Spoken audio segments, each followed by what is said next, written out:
Hello, good morning, everyone. Good morning, or good afternoon, or good evening. You know, guys, the usual introduction, wherever we may be in the world.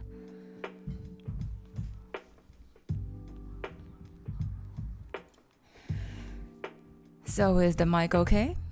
Mic volume okay, minasan? Good morning, Black Cat. Hey, we got a new face here. Welcome, welcome. Do we just call you Black Cat? Or do you have a nickname you prefer?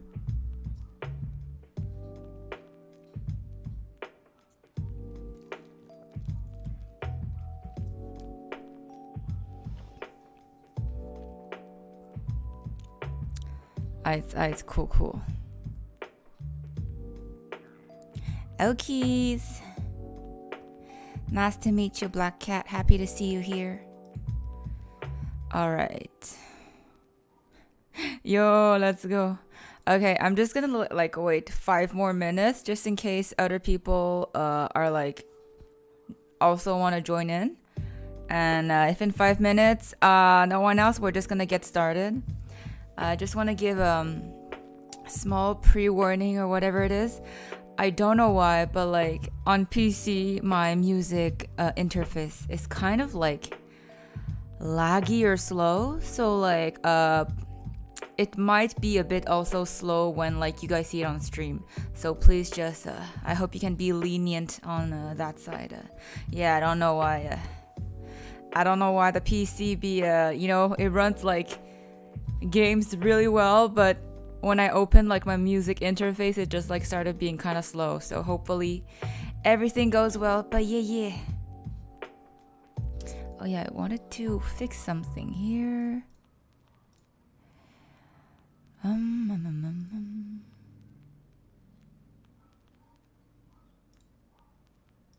Change this too.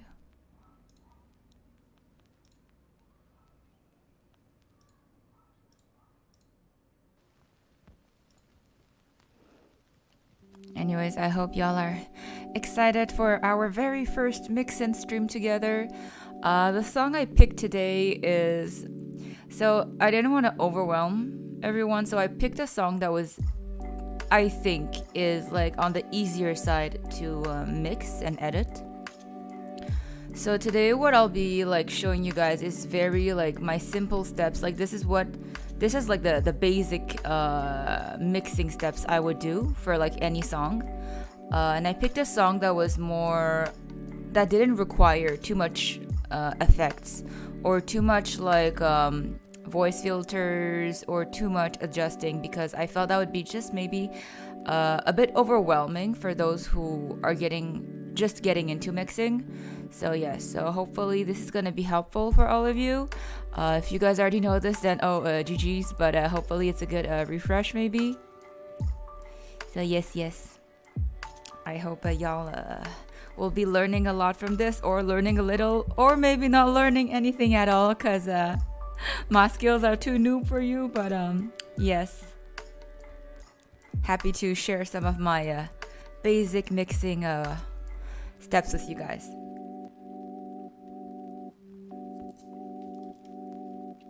I already got my iced coffee ready just to make sure my brain is braining for this morning, because the last thing you guys need while I'm trying to explain something is me butchering everything and not connecting the dots, right? That's not exactly optimal for today's stream. It's not just chatting, it's just chatting, but I'm gonna need some IQ. Yes, Ali, brain cells are always welcome, okay? I always accept brain cell donations. So if anyone in here got some brain cells to spare this morning, I'll take them. This is the first time I visit your stream. I love your voice so much. Oh, thank you so much, Black Cat. That's so sweet of you. Damn, you're making me smile already, and it's just 9 a.m., homie. I think you came at the right time, Black Cat, because normally on morning streams, it's like I'm still quote unquote in my like morning voice, so it's on the lower side. But if ever you come to my streams during the week, I may sound... Okay, oh my god, I already cannot talk. This is bad. I actually might sound more high-pitched. So if you like my low-pitched voice better, then weekend stream it is. Transferring brain cells. Yes, thank you. Okay, I'm gonna slowly go to the programs. I got everything ready in here. You want to hear morning voice? Okay, I shall try to speak in a morning voice on weekdays too, Ollie. Hey, good morning, Draconic. How's everyone doing? Good morning. Yes, so I think y'all saw that like the song that I'm gonna be editing today is Overdose by Notori, the acoustic version. Oh, thank you. Yo, Black Cat got riz this morning. Damn, I'm gonna take some notes. Currently working on a project. Oh, Draconic, is it like another project amongst your hundreds of projects? Wishing you luck, homie. But yes, we're gonna be working on Overdose by Natori. The cover is coming out like right after this stream. Like, so my cover is gonna be premiering at 11:30 a.m. So right after the stream, the cover is gonna be out. So y'all can go listen to it if you feel like it. But the reason why I picked Overdose is just because this was pretty straightforward to mix. And I feel for you guys, if you just want to get started mixing, this song will be much more simple to understand because it doesn't require that much like complex tweaking. So yeah, I was thinking of editing something like Stuck in the Abyss or like Jazz on the Clock or, you know, something like that. But then those songs actually required me to use many additional plugins.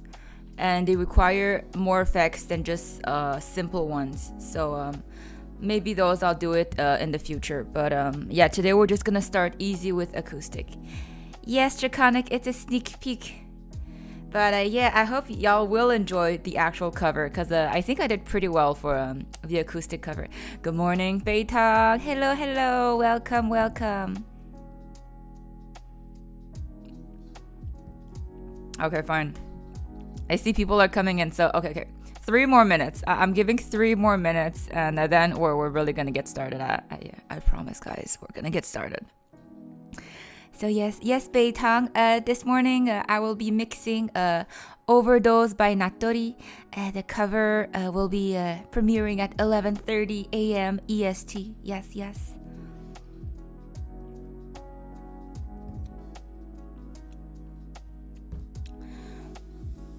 But yes, I hope you guys are all having a fantabulous Saturday so far. Whether you all just woke up or it's already like afternoon or evening. Just as I said, I rushed out to go grab a nice coffee because I need to wake up the brain cells. If any more people in here are signing up to rent me some of their functional brain cells, please, this is the moment.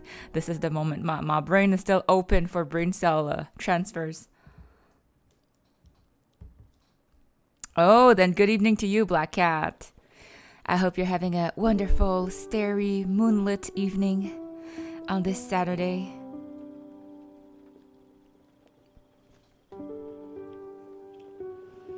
I give morning brain cell, yeah. If anyone wants to give me their afternoon or evening brain cell, I don't discriminate. I take all the varieties of brain cells, whether it's AM, PM.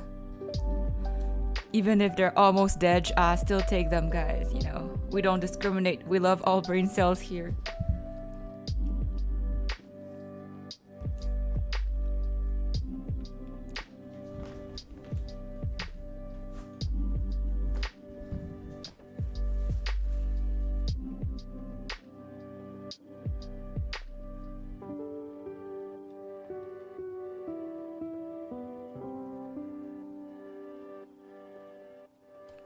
Yes, yeah.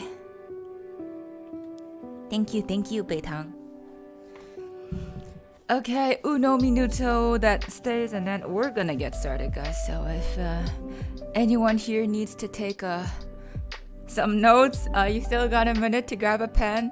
Anyways, the stream will be like, the VOD will be staying on my channel, so if you guys ever need to go like look back and stuff, it is gonna be here, so no worries, my friends, my homies, my bros, my dudes. So once again, to those who just arrived, I just want to say sorry if ever it's a bit laggy on stream because my audio interface is for some reason a bit slow on my PC. So if ever it's a bit slow on the stream, it's normal. I hope you guys can be lenient on that. I apologize. All right, let's get started.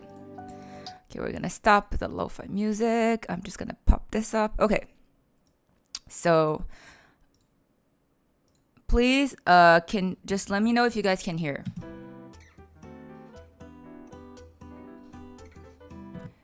Is the volume high enough? for this?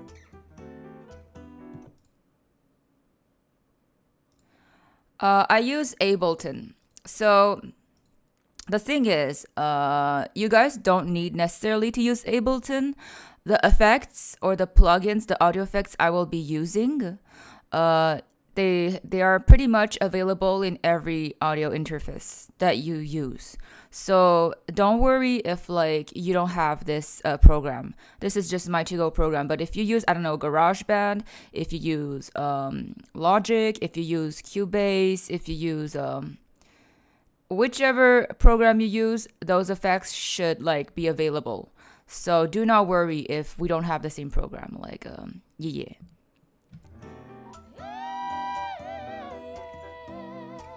Can you guys hear that? Did you guys hear that? Is it loud enough? Let me know if I have to adjust the volume before we actually get started. If not, I will make it louder.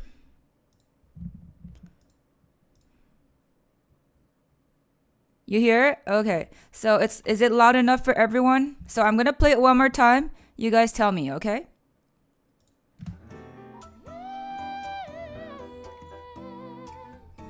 Lego. We good? We good, my homies? It's good for everyone. Okay, Ollie says it's good. Draconic says it's good. Beitong, Anushinka, if you're still here. Black Cat, Yusa, Doria, is it all good on your side too? Yes? Okay, awesome. Let's get started. Okay, so the first thing I normally do is, so obviously everything's already recorded. For now, all the volumes are at 0. Oh, if ever I go too fast, please let me know. Okay, so the first thing I would do is, we're gonna go through. Okay, so once everything is recorded, normally the first effect I use is compression. Why I use compression first, it is because, let me show you. So I go in audio effects, dynamics, compressor.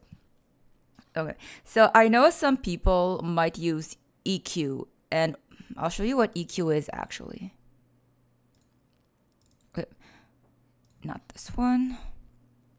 So, okay, some people might use EQ first. And what EQ does is that you can sometimes eliminate the lower sounds that you don't wish to have, like some small, like, I don't know, like some small background noise or stuff like that. But for me, EQ, if the quality of the recording is good enough, I don't use it that much, or I will use it later on. I don't use EQ at first, but some people prefer to use EQ first. So I actually don't use this that much. But if ever you want to use it, I'll just show you. So basically, I would just adjust this, put this around like 100. And what this does is that every little noise, like it could be a background noise, it could maybe be like a mouth click or something. So everything under this threshold will be eliminated. So it will not be heard in the recording.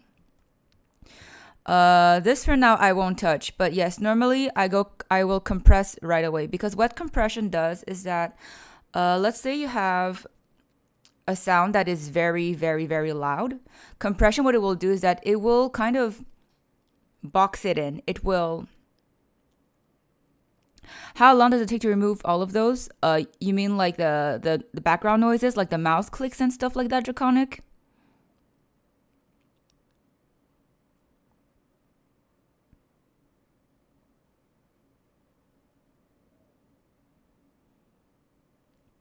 Okay, so I actually used to do it by hand, and that takes a very long time, my friend. What I did end up doing is I actually purchased a plugin that takes off the mouth clicks automatically, and that has been like a godsend, like audio effect to me. It's literally called like mouse declick, and so you can adjust the sensitivity, and it takes out all the mouth clicks pretty much. The one little thing you have to be careful with the mouth click is that if you make it too sensitive, it can sometimes hinder the actual recording. The recording might be like might sound a bit weird after, so you have to play around with it. But I'll get to that at the end. For now, I'll just show you guys like the main audio effects that anyone can find normally that is included in audio interfaces. And for the extra audio effects, I will show you at the end, just so like we can all be on the same page. But yes, so I will use compression. So in Ableton, there's 3 modes. Normally it comes out in this mode. I usually use the mode that has like 3 columns. So what this does, I'll show you. So okay, let's just go with a very raw. Okay, let's just go with this. So okay. So this is just the recording itself. Okay, this is very raw.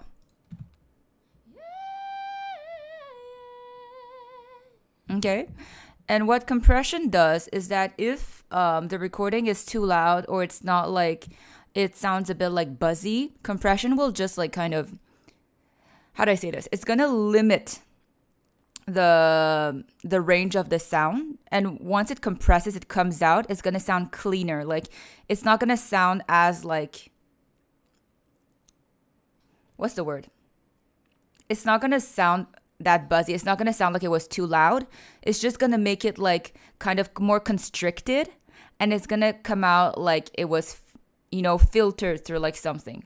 I'm sorry, guys. I don't know how to explain this, but y'all please know that I ain't exactly a teacher, but I'm going to try my best. So for compression, yes, exactly. It's kind of a preliminary cleanup. It just comes out very much cleaner. If, let's say, so right now my voice is like within like the range of the rectangle, right? But sometimes if I like belt out very loud notes, the wave of the sound is gonna like touch the edges of the box.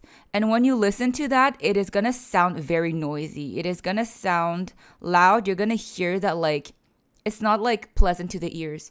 But what compression does is that it will kind of make it sound like it fit into the ranges of the box. Like, I'm sorry if this is kind of abstract. I wish I could be a better explainer of what compressor does, but this is what I think it means, what I think it does to my recording. So I think compressor is pretty much an effect that you should use for every cover you do. So no matter if it's acoustic, if it's rock, if it's I don't know, if it's pop, if it's ballad, I use compressor for every single cover. There's not one cover where I do not use compressor. So to me, compressor is a must. Of course, what I will say right now at the beginning is that there is no right or wrong to how like you mix, okay? Yes, there are like basic steps and there is like a method to do it.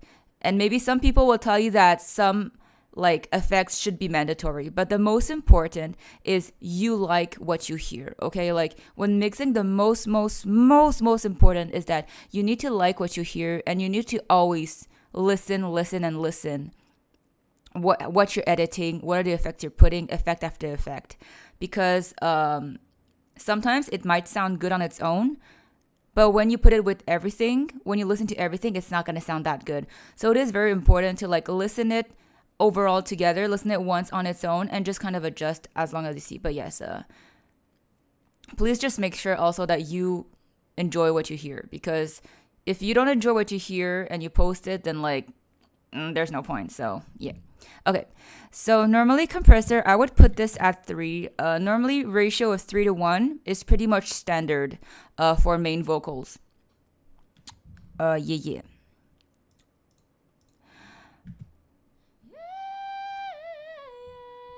Okay. Yes, Draconic. I swear this audio engineering, I pretty much learned everything like on my own, but I totally understand if you're feeling just a little brain hurt, because my brain was dead the first times that I tackled this on my own. Hi, Coco. You're right on time. Okay. And then, so the threshold, what it does is that the threshold is kind of it is going to decide what is going to be compressed, which range of sound will be compressed within this effect. Hey Doria, we just started right on time. So you just have to play around with this. Normally I will use quick attack and I think quick release, on my side. So what attack and release does is that attack is, how fast is the compressor gonna act on your recording, and the release is when will the kind of compression effect kind of let go. Yeah, I'm really sorry, guys. I know some of my explanation is not crystal clear. Me myself, I'm not like 100% like dictionary worthy of what a compressor is, but yes. At the end of the day, as I said, please test out the effects on your own and see what you like and what you don't like. This is how like I learned this whole thing, but so yes, I would just go with like small attack and kind of mid release around here. Yeah, attack is like how fast you want like the compressor to kind of act on your audio. And release is just like, so how long do you want the compressor to be like latching onto the audio until it releases the effect. And so threshold is, as I said, it's you decide. Wait, I'll show you actually. Okay, so I'm going to show you what threshold does right away. So, right? And threshold, if I play around with it,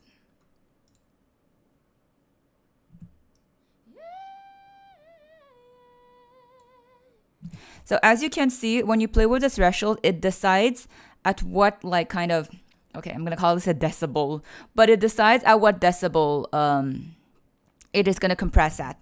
So the lower in the negatives it is, the more you're compressing your recording. So I'm going to play this again. So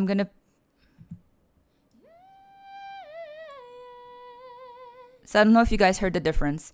So as you can see, the more you go in the negatives with the threshold, the more your recording is going to be compressed. So normally depending on what you record, for this, I would like, because this audio is not that much of a loud song, it's an acoustic. So I wouldn't really like compress it too much. My to go would be around in the 20s, to be honest. So maybe 23.2 for me. As I said, play around with it. And then out, what it means is that the output, how loud do you want it to come out? So I'm going to play around with it. I'll show you.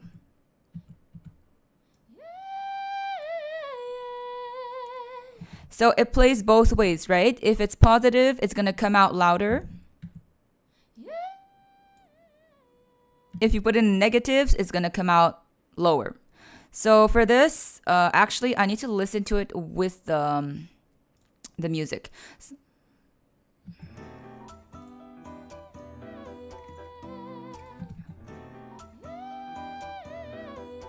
Okay, I'm going to put it at... put it around in the 2... Okay.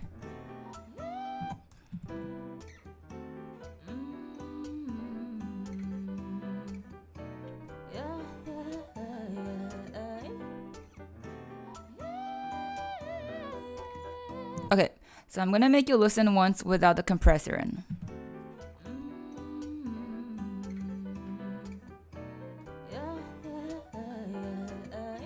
And this is with the compressor.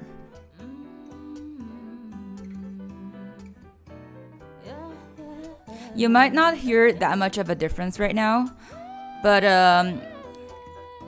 once you're gonna build up with the rest of the effects I'm gonna show you, there will be a major difference. So as I said, it is very important to listen to it on its own and then with the actual BGM, because you need to after adjust the effect depending on how loud your background music is, how many harmonies you have. Yeah. But yes, thank you, Doria. Yes, guys, if you have any questions, anytime, okay? So, we're gonna move on.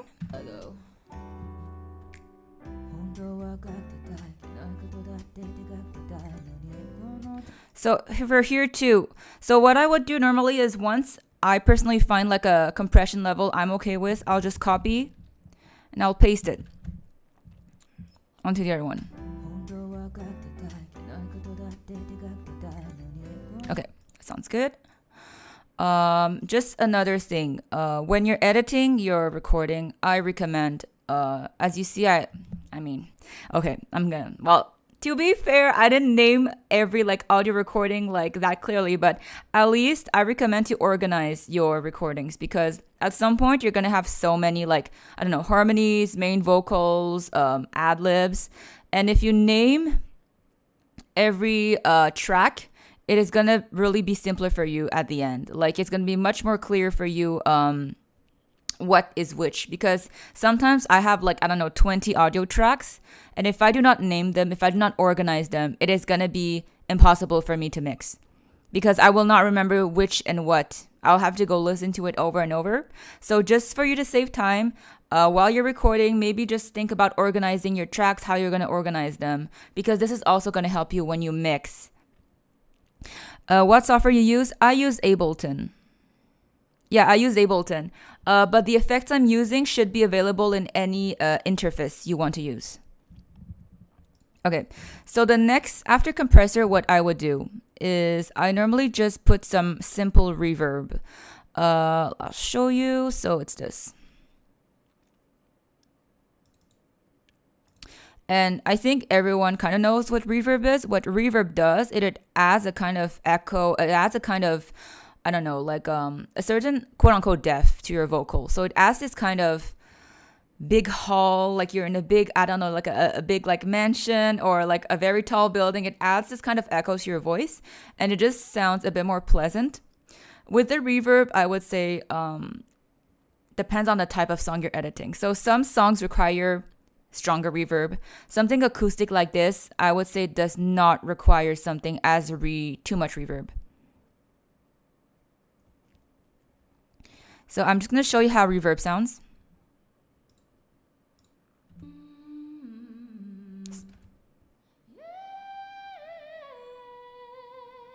So I don't know if you guys heard the difference. So this is without reverb, and this is with reverb. So you guys can hear like the kind of echo in the voice when you put reverb. Yeah, so reverb is another effect I pretty much put in every single cover. Some covers you hear it much more, the reverb. Some covers not as much. For Overdose, I wouldn't go too heavy on it, because or else it's gonna sound too I guess it kind of takes out of the whole acoustic vibe. So I'm going to show you how I edit reverb. So I do not put reverb directly like this. I actually will group it. What I mean by group it is I will like make a chain. So let me show you. So I group. So I kind of use it almost not directly on the audio, but I use it like I sub-use it, if I can say it that way. What I'm doing right now, obviously, I don't think like, it's not like, if you're just starting, this is not the most, I guess, essential step. You can definitely just put the reverb and play around with it until you're satisfied.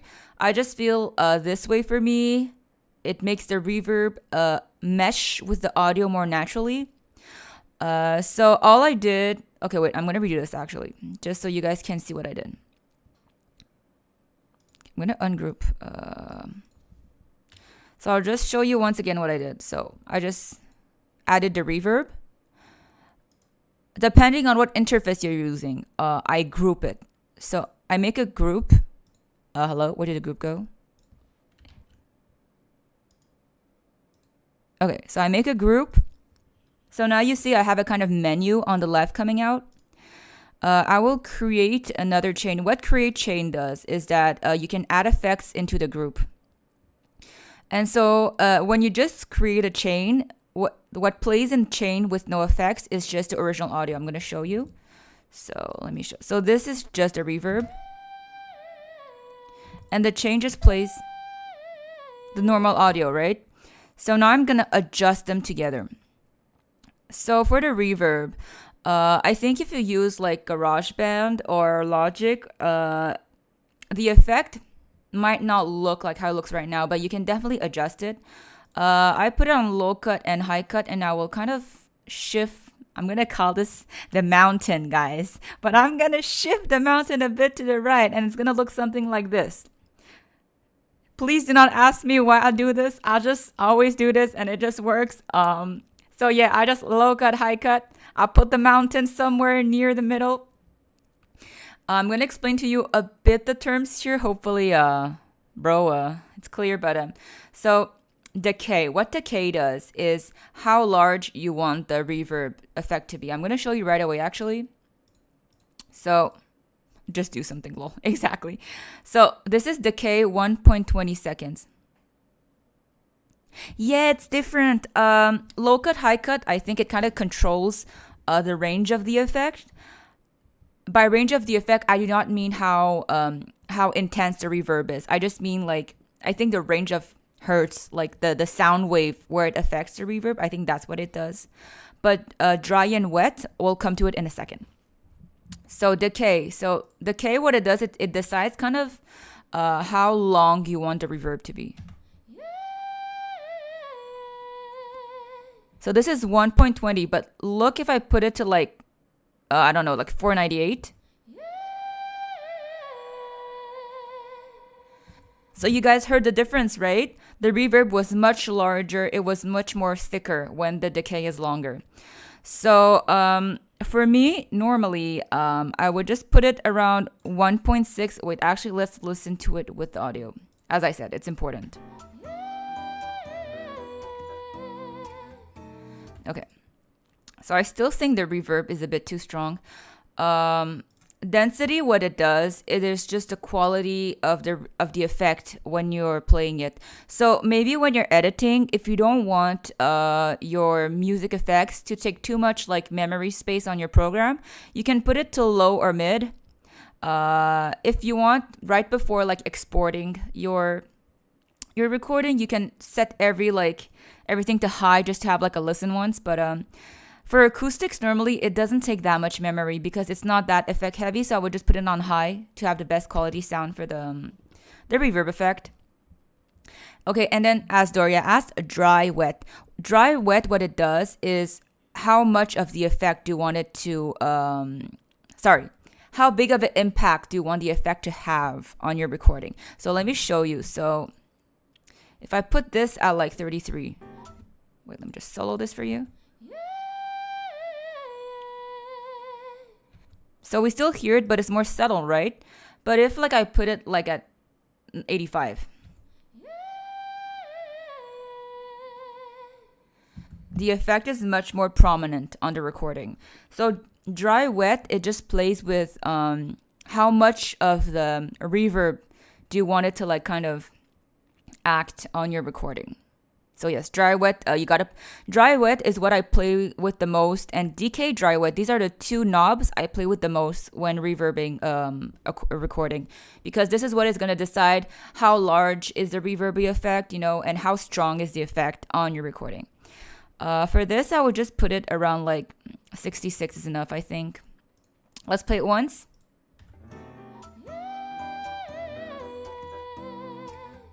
Okay, and I still think it's a bit too loud. So then what I do is that, you see here, this is the volume of the effects. So I think I'm going to put it like maybe around 9.6.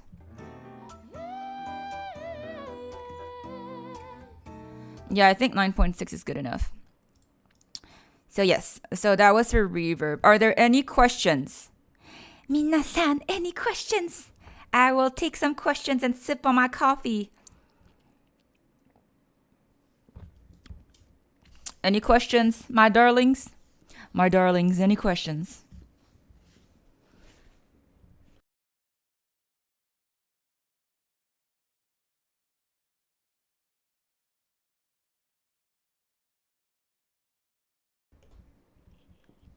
No questions? Everyone is spick and span? Everyone is Yes, I do put a reverb on harmony, but Okay, so I'm gonna go off on a tangent here. So harmony in acoustics, yes, I do put reverb, but I wouldn't put it. I would put the reverb on harmonies even a bit less sometimes, depending on how I want it to sound.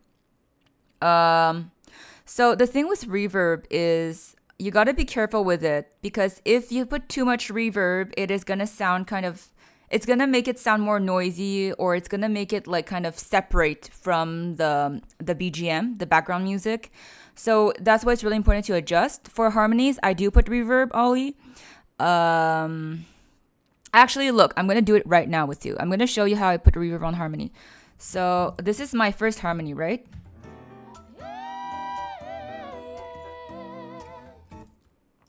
So what do we do, guys? We compress. So we're going to compress this.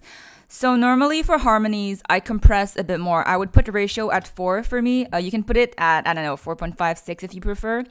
I especially compress more when it's on the higher range, because normally higher notes sound louder when I record them. And so I don't, especially in harmonies, I don't want the higher harmonies to like overwhelm or like overstep on the main vocals. And in overdose, the main vocals are on the lower range, right? So this is why I would compress a bit more my high harmony.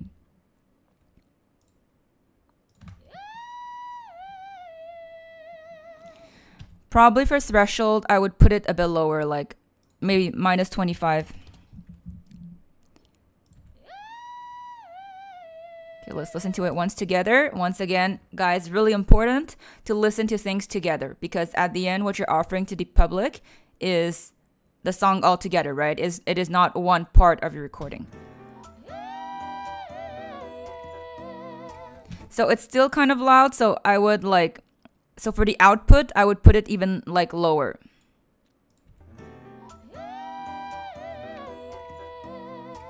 Okay, we're gonna put some reverb. Just for to like make this faster, I would just copy paste my audio group and paste it here. But I definitely would have to play with the reverb because it might be too loud.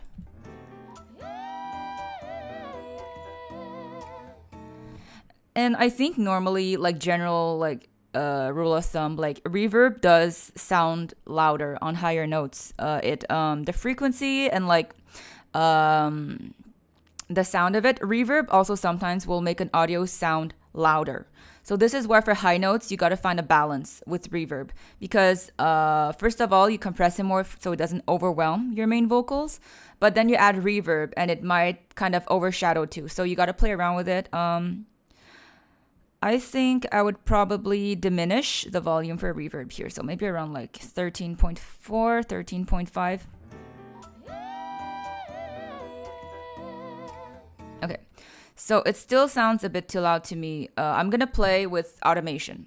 So guys, a new term right here, automation. So it's this little button over here. And what this does is that you can adjust the volume pretty much anywhere in your track. You can kind of custom adjust the volume.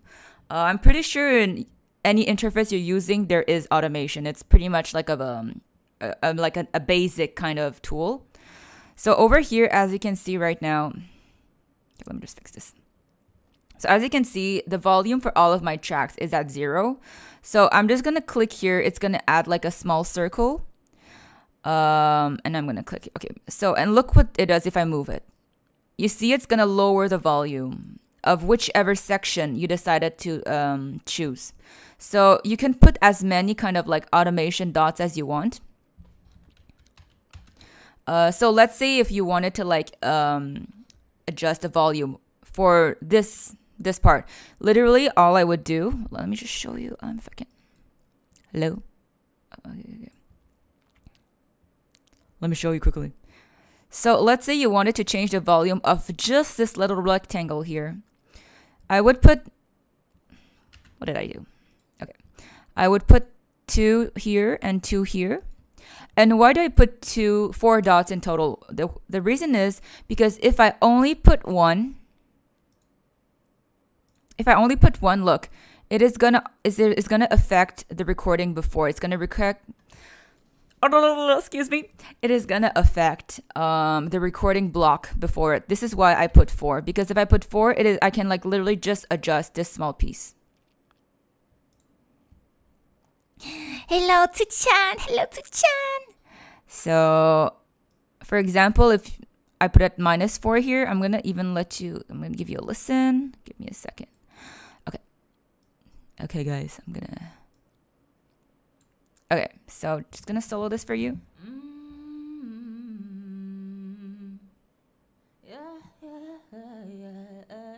So I'm gonna lower this even more so you can really hear the difference.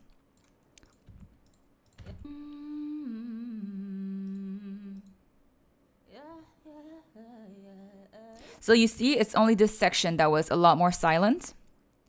So this is what automation does. So it's just like a volume kind of thing you can play with.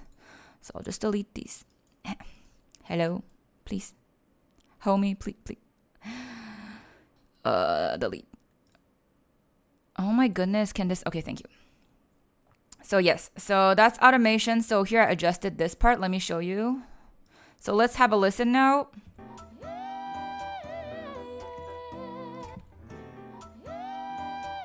So you see now the higher harmony is much more silent, right? I think it's also automation. I'm not sure. So, okay, so let's quickly have a listen from the start.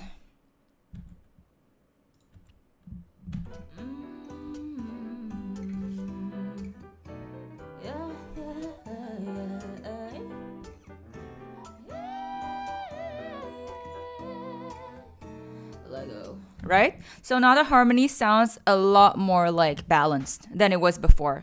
So this is what's important. I think I will lower a bit the BGM because it's a bit loud.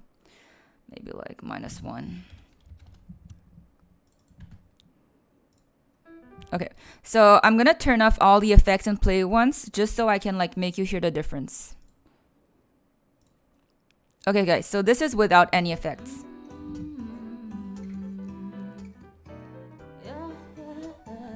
Arigatou, Tsu-chan.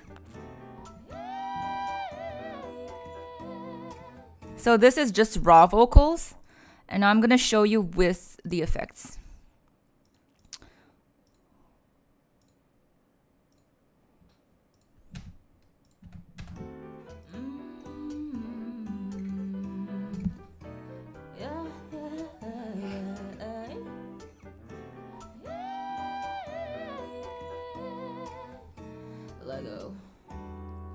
So, okay, I'm gonna be like honest right away. There's not that much of a difference, but I feel it's much more harmonized. It's okay, Elneth. We've just started, so you're right on time. So this was a little intro so far. So do you guys have any questions? Because I'm about to get to main vocals, and main vocals, it's gonna get a tiny bit more complex. So any questions, my darlings, before we move on? Questions? My friends, my homies, my lovelies, my darlings. Any questions so far? Sensei will answer to all of them.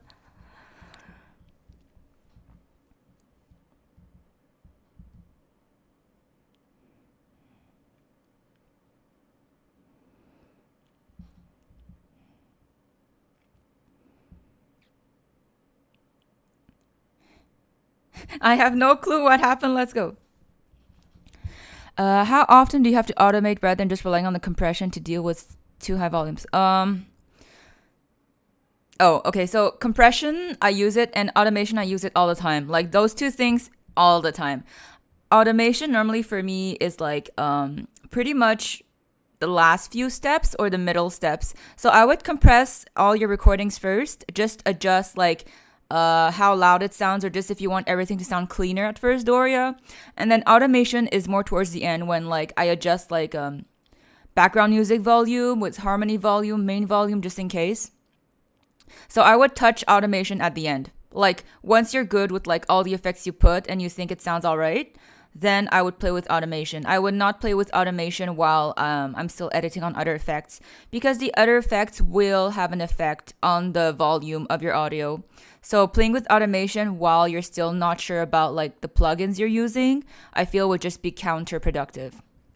So I would do compressor first, then reverb, add delay, echo, whichever effects you want to like glamorize your recording with. And at the end, when you listen to everything again together and you feel like maybe the instrumental is too loud during your chorus, maybe the instrumental is too loud during your ad-libs, then I would play with automation.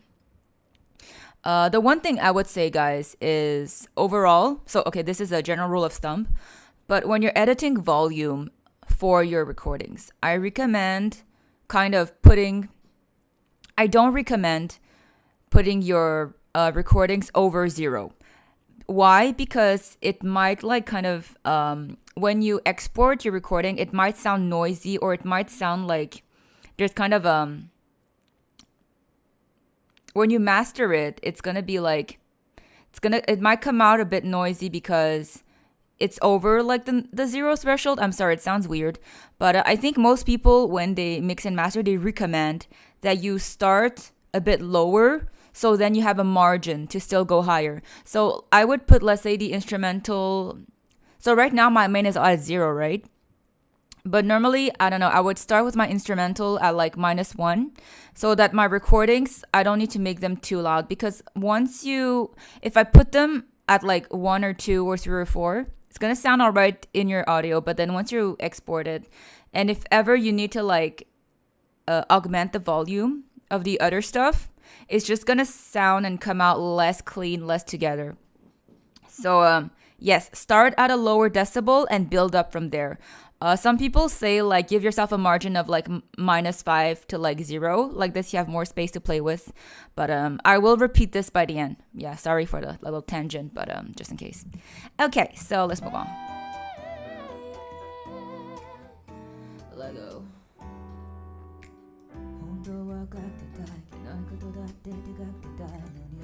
Okay, so now I'm gonna show you another thing that's okay. So what I'm going to do right now is the part that one of the things I hate the most about mixing. Okay, I personally hate the most doing this because it takes a long time. It's a headache, but sometimes you have to do this. And this is especially for acoustic or these cleaner, simple recordings, that this is a must, because or else for the listener, it is not pleasant to hear your tuz, your sus, your puzz. Like when those are too loud, it's really like not fun to listen to. So I'm going to show you right away what I mean. Okay. So in overdose, the thing is that there's a lot of wakateru and like ta-ta-ta, pa-pa-pa. And I was like, okay, it's Casa. Here you go. You got your job already painted for you right here. So I'm going to make you listen. So you guys heard how many like t's and k's there were, right? So normally these things, I do them all like by hand. I don't really use an effect because some effects don't even work. So I just realized by hand is the easiest and you have the most like mobility. So I'm going to show you how I do it. Let me just, don't know if I can. Hello. I want to. Bruh. My God. Cooperate, please, program. I'm trying to teach these people something. Okay. So. Actually, can I? Okay, cool. So.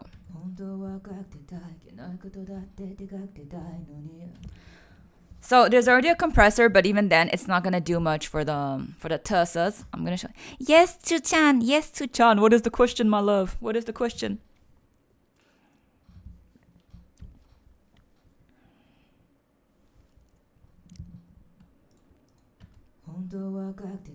Okay, so already for me the tetai is like too loud. I wish I could. God, my God. Okay, we got this. Yes, this is exactly what I needed. So I would actually, so what I do here is that I'm gonna split the. Oh my God, what's okay, whatever. So I'm gonna split the recording. So on your DAW, you should be able to split your audio no matter which section you're at. When we're editing these, like we call them plosives. When we're editing like sound plosives, normally I do recommend working like on a larger size for your recording so you can really see which syllables you're trying to edit. And also it's just cleaner to edit this way so you don't like affect the previous syllables. Oh, volume's a little low for the, okay. Oh yeah, that's because we haven't adjusted it yet. Okay, I'm just gonna upper the compressor for you. Okay.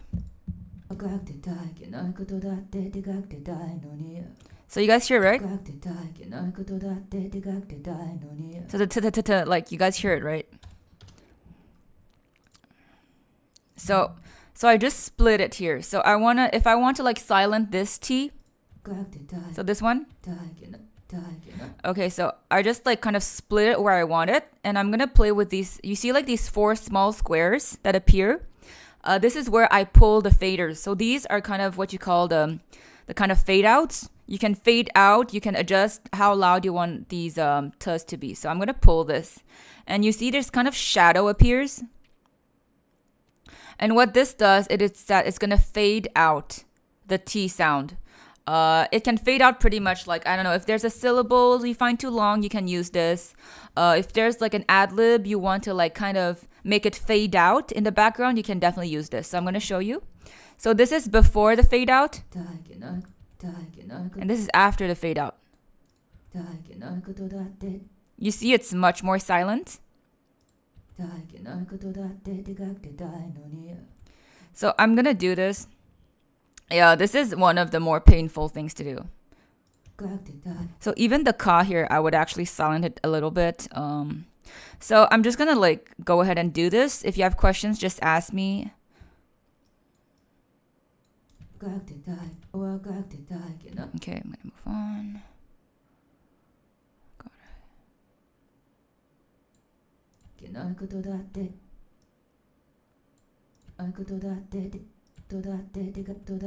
Okay, so over here, I would also fade out this part.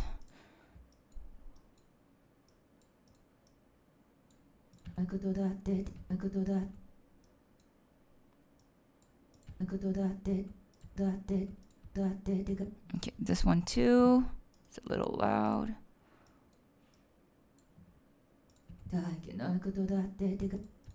Okay, this one too is kind of loud actually. I'm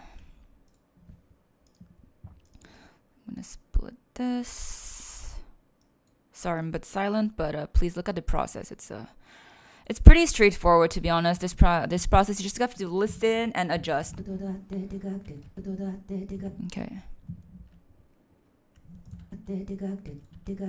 Okay.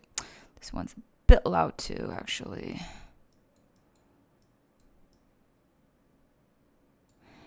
Hello, how are you? Wait, how do I pronounce your name? Do you have a nickname, new friend?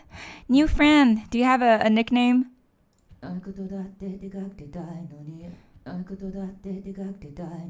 Okay,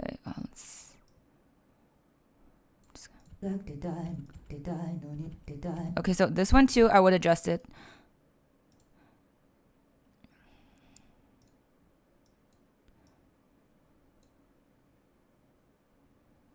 Yeah, Ollie, all the time. There's so many songs that like I don't want to listen to them anymore. Like, I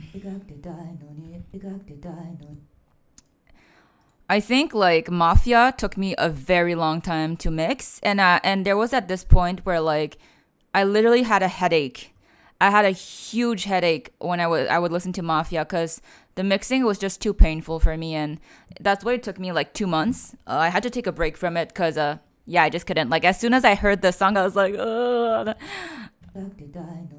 Okay, so I think this should be fine. So I'll let you guys have a listen. Okay, so this was before. Okay, so this is before, guys.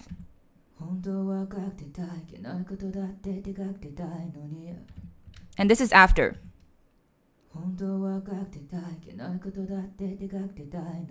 So you guys hear the difference, right? Like after you're done, like kind of arigato tsuchan. Thank you. But yeah, so I think, did everyone hear the difference? Like I think there's a huge difference before and after. So before it was just like all you could, even if like the music was nice, all you could hear was the tuh, the cuz. It's like at some point it gets pretty annoying for like the listener and for me. So I think this is a very important step for any of recordings, especially if you do ballads or acoustic, when vocals are much more like stripped down.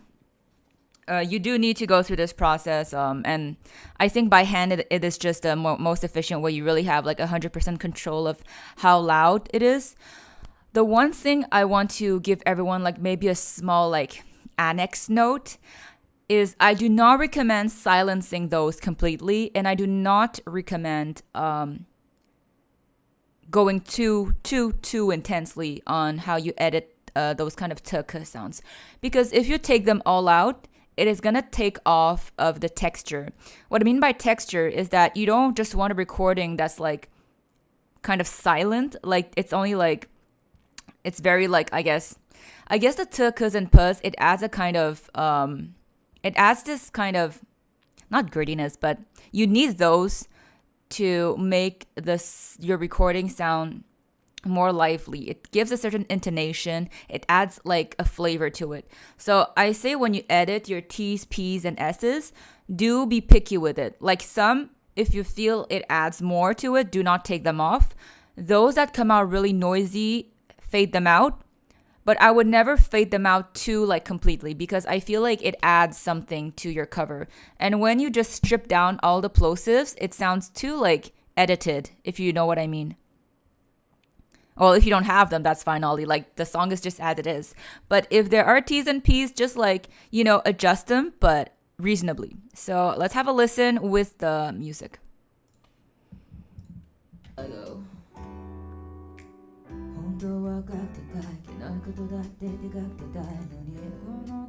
So as you can see, it sounds it sounds much cleaner. Oh my goodness, I can't talk. I'm just gonna copy paste the reverb. So yes, as you can see, mixing is just a lot of copy pasting, a lot of tweaking. So this is with the reverb.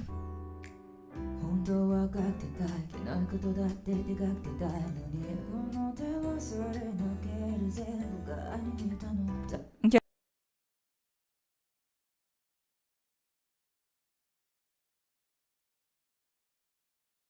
I'm gonna play it from the beginning for you guys.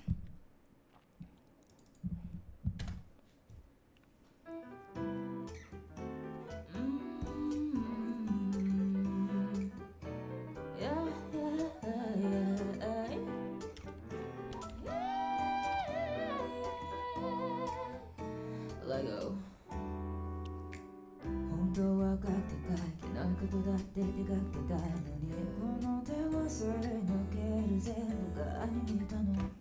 So that's what we got so far. So everyone good so far? We good with the T's and the P's? We're gonna move on to the next section. Did I have any? No, I didn't have any. Okay. Yes, Lynn. Yeah. I'm editing Natori Overdose. The plug for the first time. The cover will be coming out right after the stream, so everyone will be able to hear the already finished version of it on my channel. But yeah. But yes, it is Overdose. I chose this song because it was easier to, well, quote unquote, easier to teach you guys how to edit it. Yep. Okay, cool, Dory. I'm happy to hear that's helpful. So now we're at this section. Let me quickly see.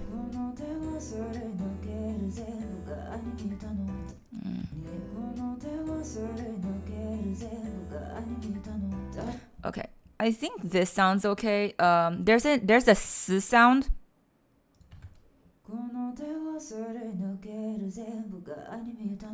I think it's pretty tame here, so I would not. Some places I'm actually gonna find a section where like the S sound is louder, so I can show you how I do it. Give me a second. Looking for an S section. Oh wait, I'm actually just gonna.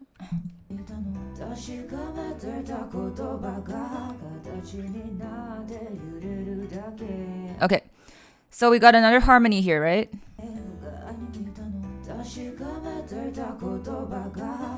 So as you can see, I've already like pre kind of faded out the K's and the F and the S. And since, let me just listen if over here I need to do it. So yeah, we're gonna listen to it once like this.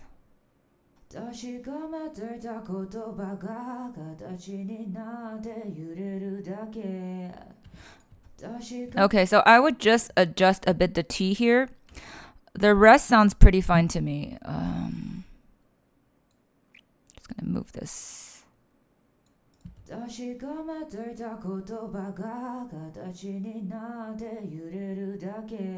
Okay, one time together.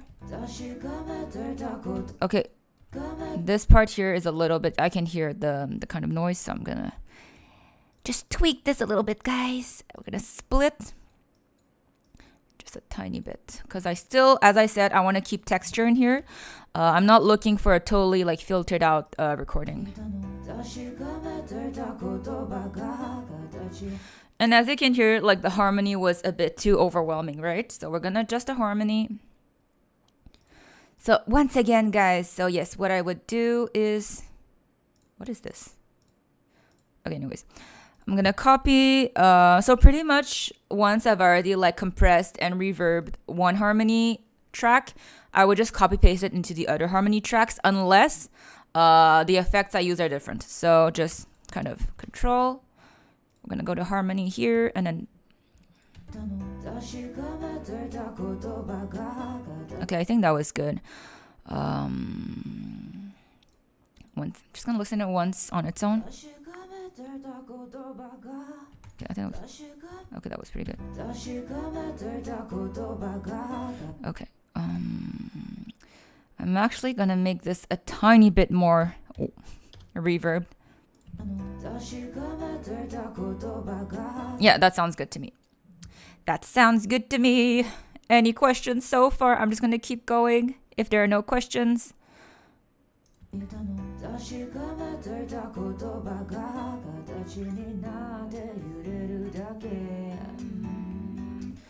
I want to look for a place. I want to show you guys how I edit the S's.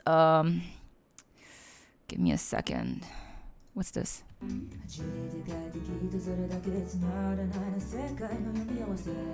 Okay, so here maybe.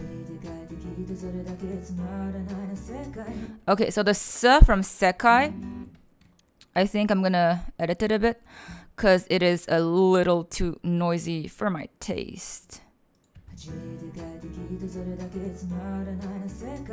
Okay, so the S from Sekai, how I edit it. So pretty much the same thing as how I edit the T's and the S's, the T's and the K's.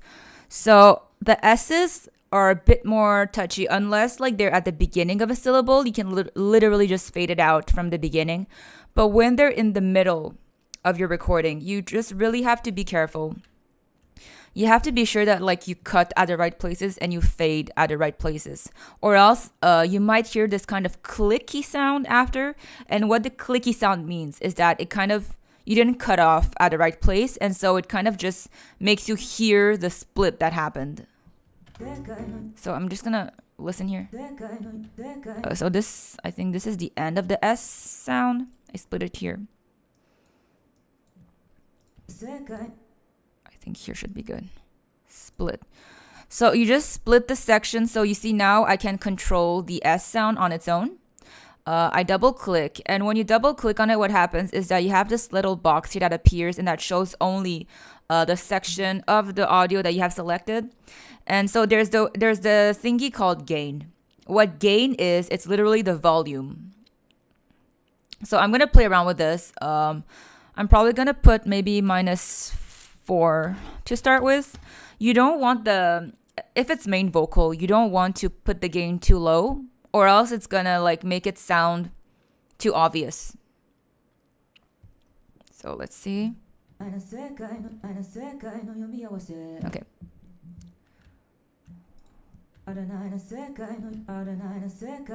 Okay, maybe I would even strip it down just a little bit more, maybe -5. And you see there's no clicky sound after because I've split it at the right beginning and end. If I don't split it correctly, let me show you an example actually of if it was not splitted correct. So let's say like I split it here. So, okay, I don't know if it's obvious, but I don't know if you guys heard that. It was kind of subtle, but there was this small like noise right here. You could hear the cut because it wasn't cut properly. I don't know if you guys heard it. I'll try to make it a bit louder. Maybe you guys can hear it that way. Let me see. It's okay, Tsu-chan. Thank you for passing by. I see you next time, Tsu-chan. Can this also be done with automation instead of splitting and then editing from there, or would that be harder? Bye-bye, Tsu. Miss you too. You can, I think actually, Dora, you can do it with automation, but I think, yeah, actually you could do it automation. I just personally use this way because I think it's more effective maybe. But I think definitely you could use automation. I think with automation, the only thing is you just have to make sure that like, as I said, you just have to make sure it goes in and out smoothly. As long as it sounds smooth when you automate it, then that's fine. I think that would actually work, yeah. So I'm just gonna go back to how I was. Okay, so now we're gonna listen to it since I already edited the S part.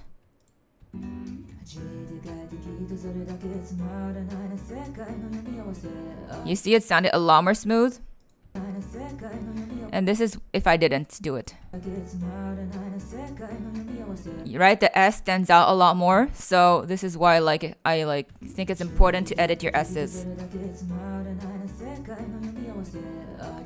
So yes, we edited the S, but it still sounds natural. So if you're gonna automate the S, just make sure that, you know, it's not suddenly like no volume to like back to volume. That would like be a bit weird, Doria. So yeah.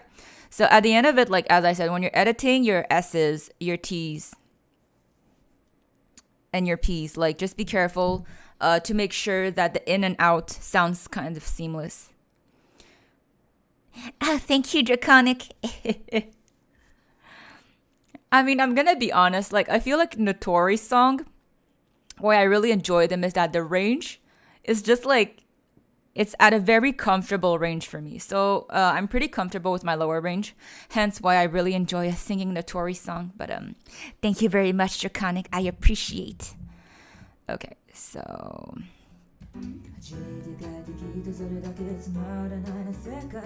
okay, even the tsu here, like the tsu, I would edit it just a little bit.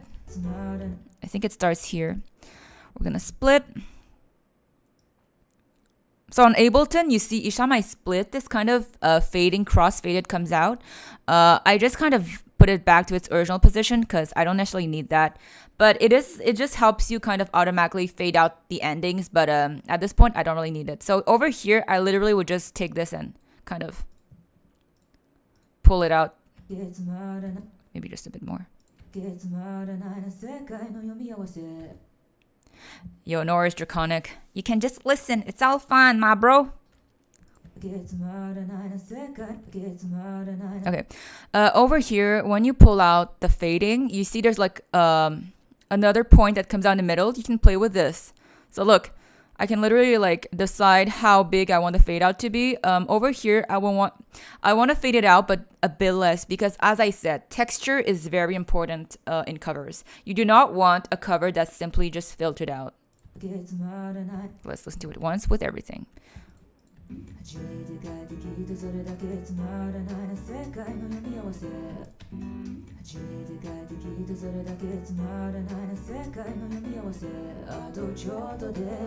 Okay, so we're gonna move on. At any point, once again, if you have questions, you just ask me, okay?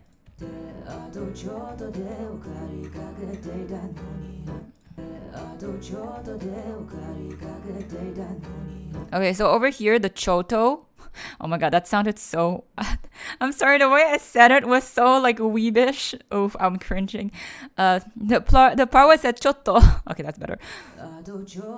So the chotto part is a bit too loud. I'm also gonna like fade it out. And maybe the toe too, actually. The toe too. So we're gonna split again.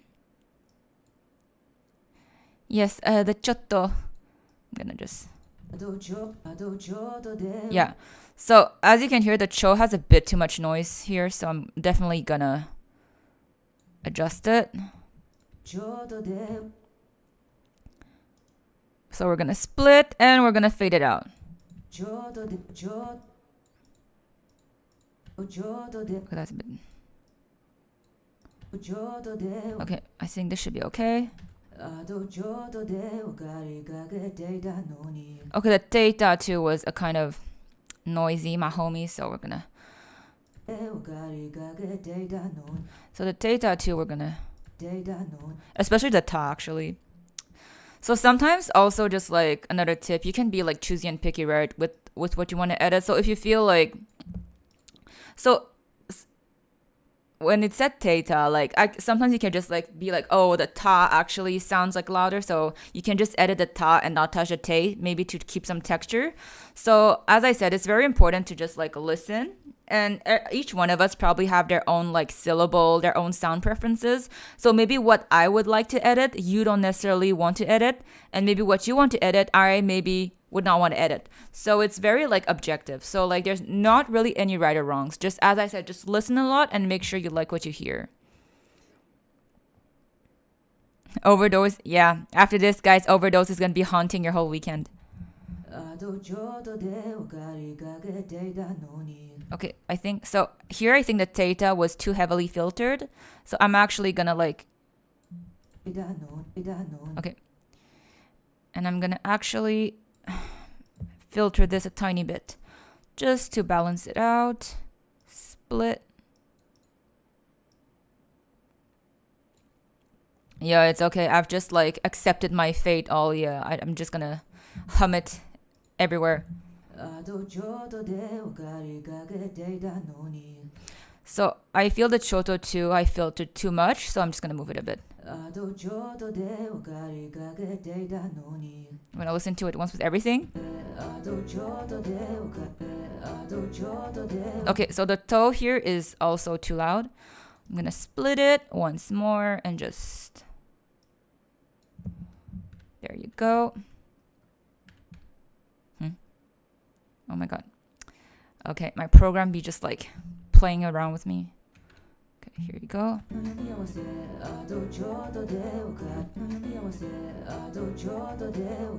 Okay, so now you see I feel the T is like too filtered, so I'm actually gonna move it again. So that's what I mean by like you gotta listen a lot.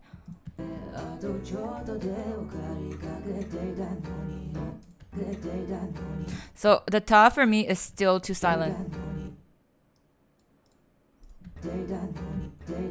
Okay, that sounds better. My brother just lost his pity in gacha to a guy. To a guy he hates? Like, in which game?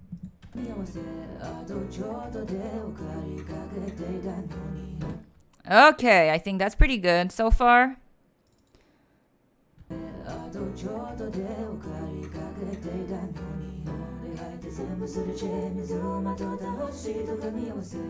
Okay, so here you see what's happening is that I have a build-up harmony.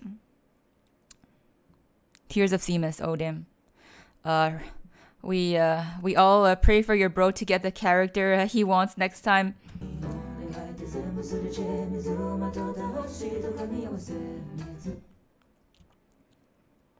I feel you.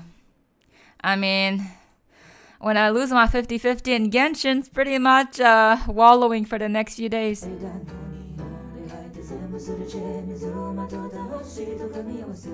Okay, so here's a perfect example of how to balance your harmonies. So if you have much, then you have much. If you have more than one harmony, this is when balancing is very important, because normally the high harmonies, they pop out more, because especially in Natori song where you're like on the lower mid-range, as soon as there's a high harmony, it's the high harmony you hear the most, because it's just like on another like range, right? So over here I have, if I take it off, I have one mid harmony.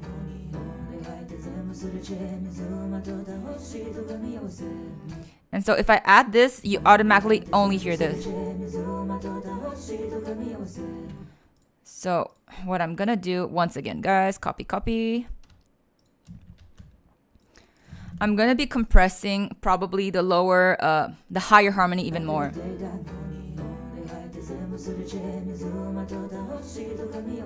Yes, generally the higher harmonies will be compressed much more and probably lower on the volume. By quieter, I do mean that like, yes, the compression will be like more stronger for those, but by volume, probably you have to adjust, because if you put it too low, then like the low, sorry, if you put the higher harmony too low, it's gonna not pop out enough. But then if you don't put it low enough, it's gonna pop out too much. So it's very much of a balance. In Natori's case, like overdose, my bad. In Overdose's case, I feel like having a bit of a high harmony pop out is a good thing because it adds color. So right here, I just want to like adjust a bit the volume because I also want like the mid harmony to kind of be heard. But I guess for here, like the star of the show is a bit more of the high harmony.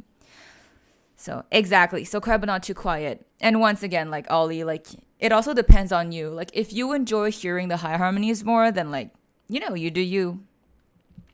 So I'm gonna adjust the mid one first.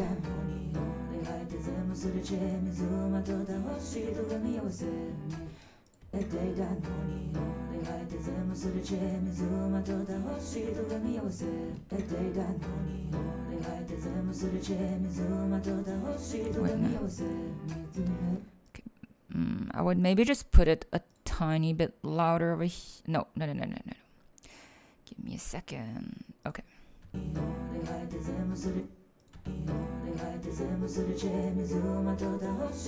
Just want to see if I have anything else in the beginning.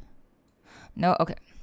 So I'm just going to adjust this. Probably gonna play with automation over here. So in this case, I would play with automation because the thing is that don't forget that on a track you have many recordings, and if you play directly, unless the effect lets you automate it too, you got to be careful because once you move around with, let's say, the compressor, it affects the whole track. And if you move it just to adjust this one single rectangle, it is going to affect the rest. So yeah, so what you can automate, cool, but what you can't automate, just like be careful with that. Or if you want, you can literally put that one harmony on a different track on its own. Sometimes I will do that. Like for certain harmonies or ad-libs, if I want to edit it a very particular way, I will make a track just for that ad-lib or harmony. Over here, I would just play with automation. To be honest, it's just much more simple and it doesn't require that much effort.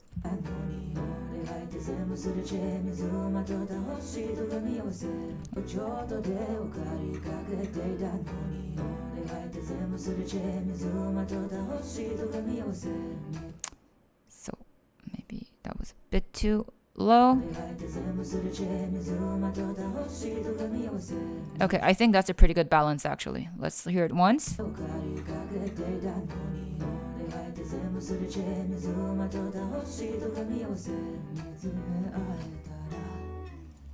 So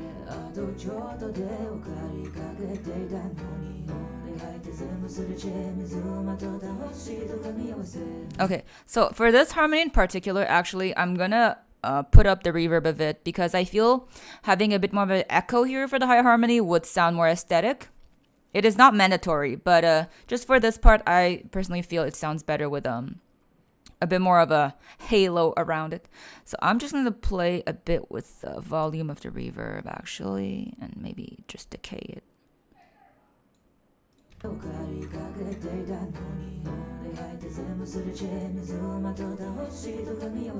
Okay, that's good.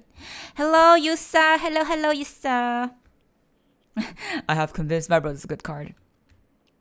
So let's have a listen from the beginning to just see what we got so far.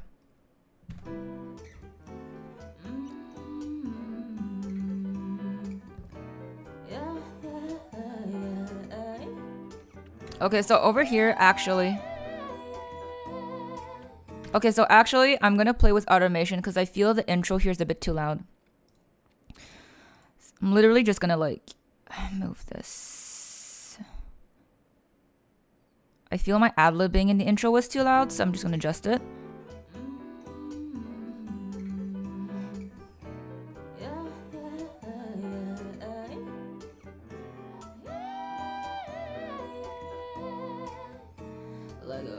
Okay, I think that should be fine.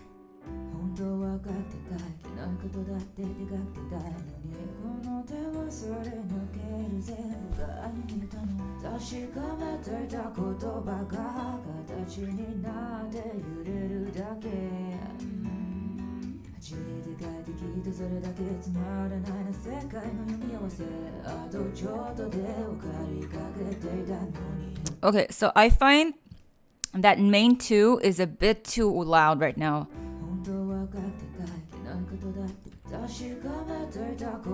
Especially here. So I'm actually gonna play with automation a bit. Let's go here.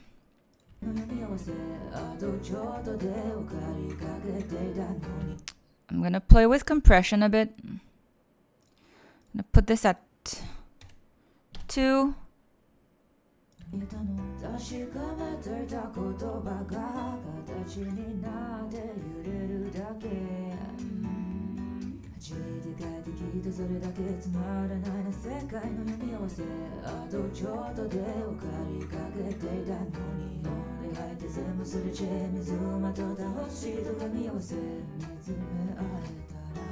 Okay, so I think it's just for this section actually. I'm gonna automate it. I cannot speak English, guys. So just these two, I don't know if you guys heard, but they were like the louder of the pack. So I'm just gonna edit. I'm gonna put this at minus 1.5 maybe. This one too, edit minus 1 just for here, and then let's have a listen.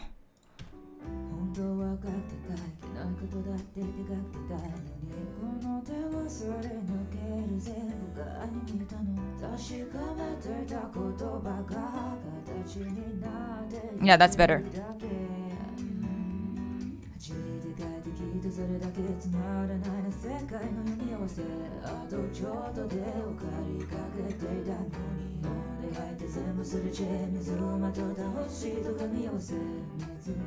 Okay, so I don't know if you guys heard, but the set was pretty loud. So we're gonna go tweak that.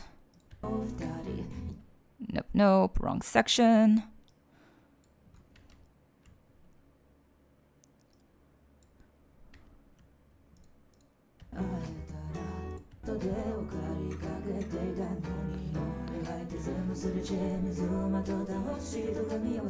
Okay, yeah, so the set was very prominent here.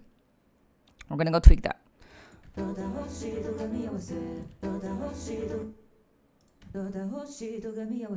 Okay, so once again, guys, I just select. I just need to split. I'm gonna split, pull back, and then just put this at minus 4 maybe, and then okay, I think that was good.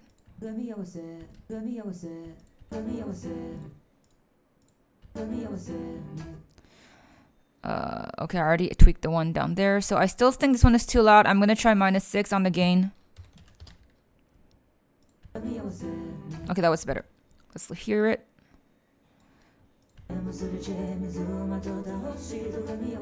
That's much better. Okay, so that was much better. Excuse me. Okay. Hello. Yes. So are there any questions so far for now? I'm probably not okay, obviously guys, I'm not going to be editing the whole song because I do want to save some for the actual cover, but so far, are there any questions? Because or else I'm just going to like show you guys my last few tweaks, and then pretty much that's all I'm going to show for today. So lol you, it's fun. Anyone got some questions? So I'm just going to say this. The more you do them, the quicker it's going to be. In the beginning, obviously, I was kind of slow. But I think, guys, you see by the number of covers I've posted, I'm getting kind of good at it. So it's much faster. I'm going to be honest. It does seem kind of like you'll be mentally exhausted after mixing. That's all I can say. No matter how many times I do it, I still get very exhausted after I mix because it's a lot of like focus. You got to be concentrated. You got to listen. And even when you don't want to listen anymore, you still got to listen. Sometimes what I really recommend with covers, it is that after each bit, lol. Sometimes what happens is that I literally, for some songs, let's say I think I finished mixing them for the day, I will stop listening to it for the day and I will re-listen to it the next day with fresh ears. Because at some point after, I don't know, 6 hours of mixing, sometimes for certain songs, I literally become deaf. Like I cannot hear the difference. Things just sound loud and it's not pleasant to like listen anymore. So I stop. Like know when to stop and take a break and continue the next day. That's very important because there's no point in like killing yourself to try and mix everything in a day if you cannot hear everything like objectively. How many takes do you take for recording? It depends what song I'm singing. For Overdose, it's pretty fast. Friday Night and Overdose, like Notori song for me, I think I get done recording within like an hour. Yeah, I think an hour. Like give or take an hour, a big max 2 hours. For my recording for Overdose and Friday Night by Notori. Like those were pretty fast for me because it's very pretty much it's very straightforward. It's in a comfortable range and the harmonies are pretty simple. So yeah, acoustic covers normally are pretty fast. If we're gonna take something like Stuck in the Abyss or Mafia or Ibarra, those things have much more intricacies to them and have much more like up and downs, have a lot more, I don't know, like I guess vocally I play with those around much more and there's a lot more to do. So those might take like half a day or I may like actually record once a day and then the next day sometimes I'll re-record everything because I did not like what I recorded the day before. So it's really going to depend on my ears, you know. Do you do several takes and compress them together? Normally I think, let me know if I answered your question right, but normally I will pretty much record everything and then compress, and reverb and EQ and all that jazz. I only put effects once, like I like the take to just, or sometimes actually, okay, sometimes after like some takes, I will actually already start editing them just to hear how it's gonna sound ish after editing and mixing. Because if I already don't like how it sounds, even after like I've edited, then I don't see the point. So I will just restart recording right away. I think that saves me some time. Everything sounds the same, everything looks the same.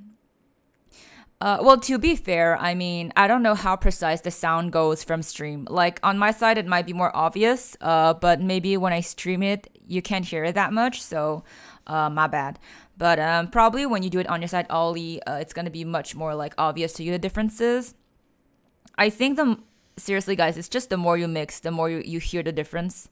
Yeah. But I hope I answered the questions properly.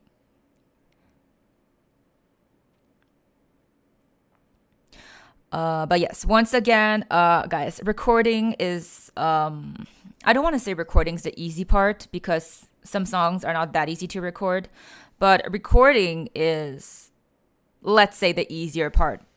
And then mixing is just depending on, what you want to do, the effects you want to put, how hardcore you want it to be. That's the whole brain dead part.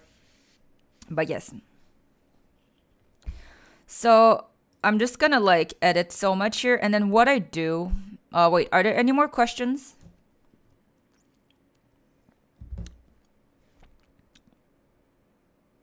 But Ollie, like, to be honest, when I record, I don't see the time pass. Like when you're recording, you really don't see the time pass. It's like time just flies by so quickly when you're focused on recording. And when you're focused on mixing, you literally do not see the shift between day and night. Like sometimes I'm just like, huh, I thought it was still morning. Why is it night already? Sometimes this happens to me. So yeah, you just gotta. But yes, are there any more questions?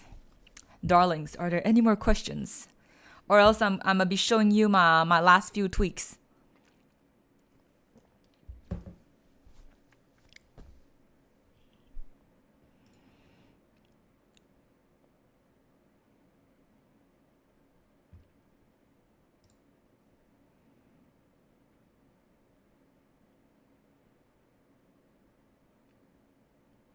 You're done, brain dead. Too much info already. Yo, thank God I took like an acoustic song, man. Like, I think if I took like Stuck in the Abyss or Mafia, you're just gonna be like, uh okay, so if there's no more questions, I'm just gonna show you my last tweak. Okay, this is what I do at the end. So I just select all my tracks. I'm gonna group them into one. Okay. And then I'm gonna use this effect, which, okay, so this effect, what it does, is called the glue compressor. It's kind of gonna like put everything together and make it sound more united. So I think it's in dynamics. You take glue compressor, and you just gotta listen.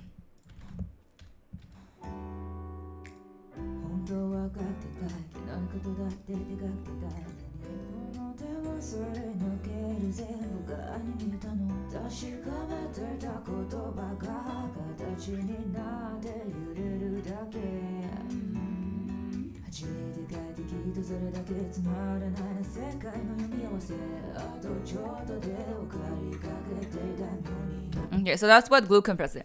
Glue compressor literally is just like a compressor, but it's just that you use it for the final step when you group all your vocals, and you just use it as a last kind of tweak to make things sound more together and to fit better also with the BGM.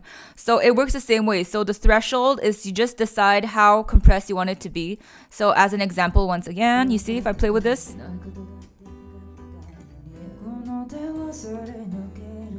So you just like decide how compressed, and then makeup. What makeup does is that it's gonna adjust the output volume that you want to put out. Because once you compress it, the volume is lower, right? So you need makeup to put back the volume. Let me show you. Right? So this is my last step. And sometimes, I think it's over here, sometimes I'll use EQ. I don't use EQ that much, but if you want to use EQ, I use it here. For recordings like acoustics where like it's pretty forward, it's pretty stripped down, there's not much like effect or like noise, I don't use EQ that much, but I would just put it here. Pretty much put like a downward hill just to eliminate kind of the noise below like 100 hertz. Yeah. So you see all the sounds that kind of are produced before this like kind of little slope, they're like eliminated, so you will not hear those.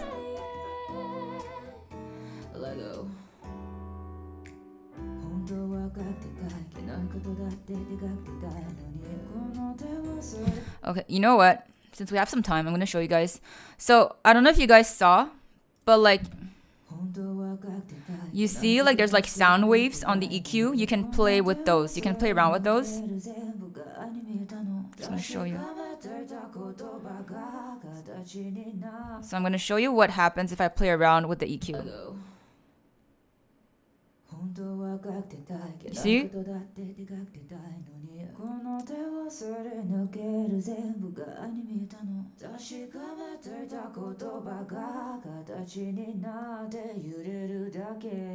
So that's what EQ does. You can literally kind of play around with the sound of your recording. At what point do you do EQ? Like, is it after all other effects, or does it come? Remember me? I used to do it first. Yeah, definitely, Doria. Like, I think most people use EQ as even before compression to kind of limit out the noise. But for me, I guess the more I mix, the less I use EQ, unless I really feel necessary. Normally, if I use EQ just like you, I will like use it to kind of eliminate the background noise. But if I don't need it, I don't use it. So that's just my preference. But Doria, if you enjoy using EQ, then feel free to use EQ. Like, definitely, if you think it augments your quality of sound, like, definitely use it. For me, it's just case by case. Like, for example, for this, there's not really that much background noise. But I'm just gonna like put some EQ just to show you guys how I use it. Yeah, that's just me. But probably like for songs that are much more effect heavy, I would use EQ as like you do. Yeah, like with EQ, you can actually change the sound. Like if you want it to sound more of like a radio sound, let me show you. Oh damn, okay, that was kind of loud.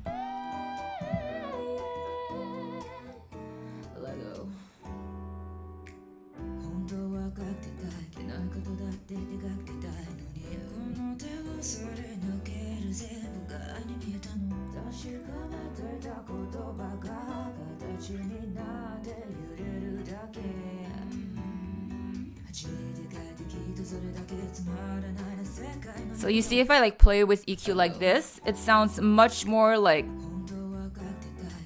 it sounds a bit more like radio-y, and it just like kind of makes it sound less full. Like the sound is less full. It sounds a bit more like thinned out. If you play with it, if you put this up more, it's gonna sound like it's in a box. Now you see here, it just sounds like I got like nasal congestion and that I'm like stuck in this kind of box.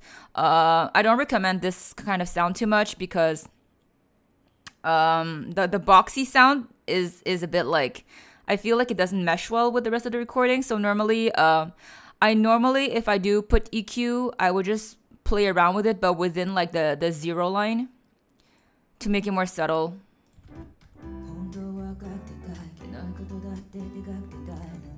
But yeah, as I said, in this case, I would not use EQ because I feel it doesn't really add anything. I feel like one thing, if I could give like a tip when you edit your mix, only use effects that add value to your recording.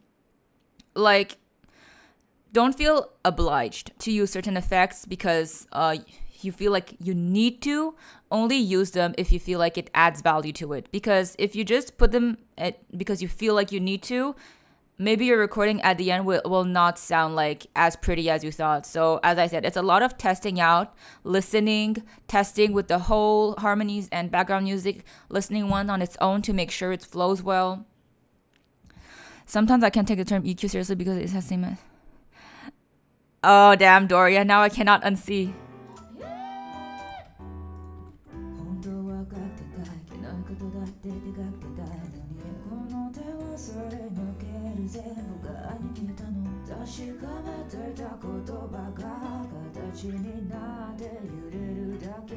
So yeah, over here I would not use EQ at all. Like I don't feel like it adds anything. I don't feel like the cover has much noise, so I think it's fine here with no EQ. Yeah. So EQ is you can use it, you cannot use it. Most people will tell you that you have to use it. I just say if you don't want to use it, then don't use it. Like seriously, like at this point in this cover, I don't feel you can hear the difference with or without EQ. You love harmony? Yo, I'm like, sometimes I put too many harmonies and I'm just like, I gotta chill, man. I gotta chill. I think for like Ibada, I wanted to put harmonies everywhere. But then I was like, I have to like calm down because sometimes too many harmonies takes off of like the actual song. So I gotta chill. But yeah. Thank you, you. Yes. Lol. Yeah. Talking about harmonies, I think I went ham with the harmonies and Deja Vu, my like Deja Vu cover. Yo, like for that, I went ham on the harmonies, man.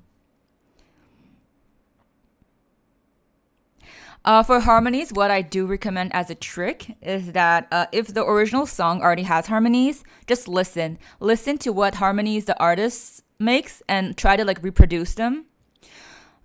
Yeah, that would be my recommendation for harmonies. Fine, Ollie, you do you, but I think my harmonies were just fine in Deja Vu. Yeah. To each their own. Yeah, so for harmonies, you just gotta practice them. Yeah, that's my yeah, exactly. So, okay, well, I mean, in Natori Overdose, there wasn't really any harmonies, but like, if you want to practice your harmonies, Doria, pick a song that has them already, and just try to reproduce them from listening to them. This is gonna help you a lot. And the more you practice them, the more it's going to come to you like pretty much automatically.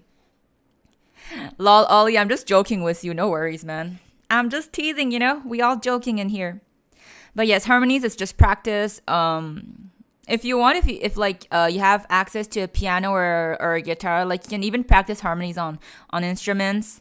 Learn like the harmonies. Like, yeah, there's a lot of ways. Yes. Wait, let me think. Is there yeah, I mean, To be honest, like any song you like, Doria, like if there are harmonies, just try to sing them. That's my way. Like actually, okay. So my tip to like practice harmonies is, I will just pick any song. So what I don't know. Okay, for example, if I took Friday Night by Natori, okay, let's pretend there are actually harmonies in it, or La Vie, yeah, or La Vie.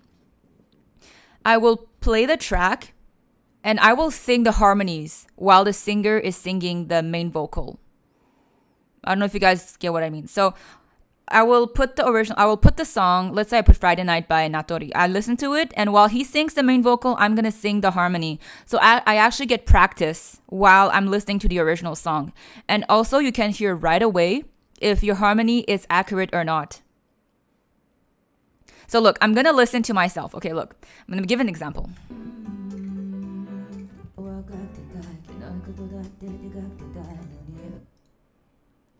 Okay, so let's say here, I'm going to practice with myself, okay?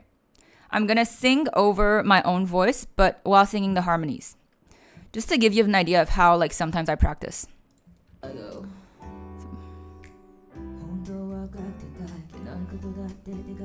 Okay, let's go.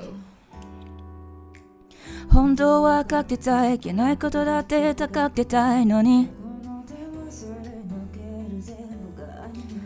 高がめてた言葉が形になって揺れるだけ So you see, I sang over my own like main vocals, but like I'm practicing my harmonies as I listen the main vocals. So you can hear right away when like you can hear what's the good thing about practicing with the song is that you hear right away when like you're off pitch, on pitch, off key, on key, or if the harmony works or not. So that would be like one of my recommendations, seriously. Okay, this is gonna sound basic, but practicing harmonies on Adele songs is very, very, very like helpful to do, because I feel like songs by Adele are very harmony oriented. So if you guys listen to Adele, like I do recommend to try to harmonize to her songs, because her songs are pretty like straightforward to harmonize to.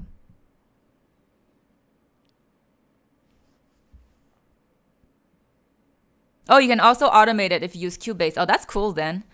But still, I do recommend to like sing your own harmonies just for like the practice of it. But that's cool though, if you can automate your own harmonies, saves you a lot of trouble. Lol, fair enough. Oh yeah, just joined choir. But yes, Doria, that was my 1 minute tip on how to learn harmonies. Yeah, and at some point, like once you're comfortable with like practicing harmonies, I feel the next step is just to like create your own harmonies. Just try out different sounds. I think when I was like harmonizing La Vie, I would just play around with it, try different like chords and sounds and see which harmonies fit better. There are like an extensive possibilities for like harmonies, but some harmonies sound better than others. So even for harmonies, I would like choose which one are more pleasing to the ears. But yeah, don't limit yourself to like basic harmonies. Like play around with whatever you can, you know? Sometimes I'll like put like 5 harmonies on one vocal, and you know, if it works, it sounds really good. If it doesn't, then I just gotta, you know, think a bit of what I just done.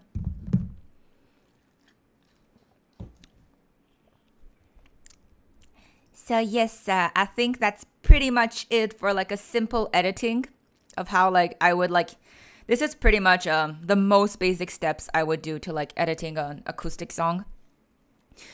If you guys feel like it, next time I'll show you how I edit songs that are more complicated to mix, if that's something you guys are interested in. I don't know, like I can maybe show you guys how like I mixed Mafia, or how I mixed like Stuck in the Abyss, if you feel like it. Those might be even much more brain dead than this one.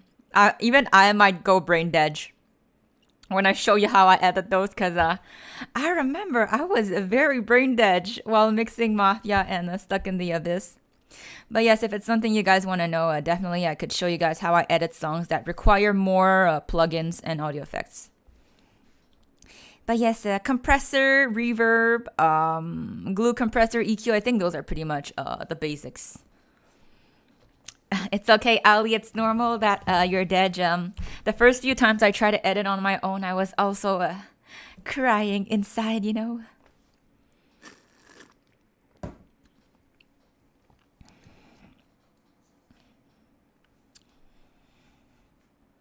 I was thinking of not waking up early on the weekend anymore.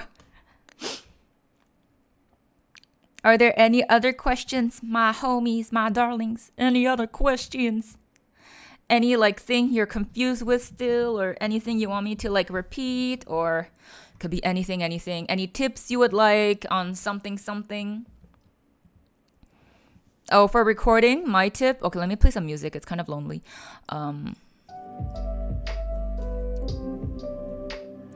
So for recording, I think maybe everyone already kind of knows it, but recording, don't forget, when you're recording for a cover, be sure that, let's say you recorded day 1 and then you want to continue recording day 2, just be sure your mic and the environment you're in is pretty much the same.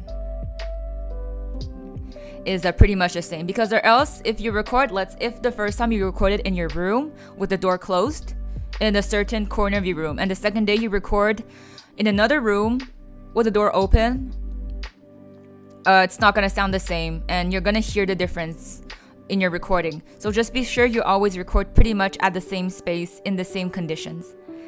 Tsukasa, you are the music. Oh my god, I'm the music. Oh my god, guys.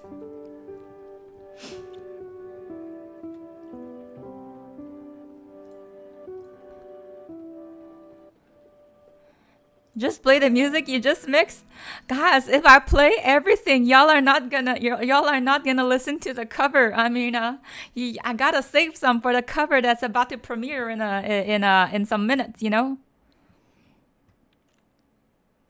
Yeah, good tip. You also remember how you were singing before. So yeah, it's just important that if you're gonna record on 2 separate days in a few separate like months, or just be sure you're like in the same just be sure that you are doing everything in pretty much the same conditions.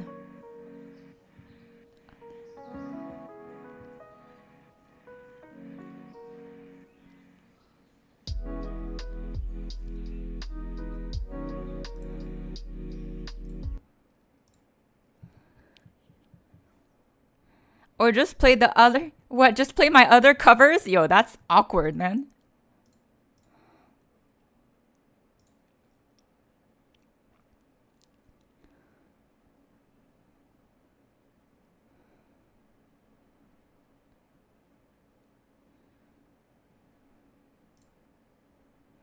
Okay, fine. Let's play La Vie then.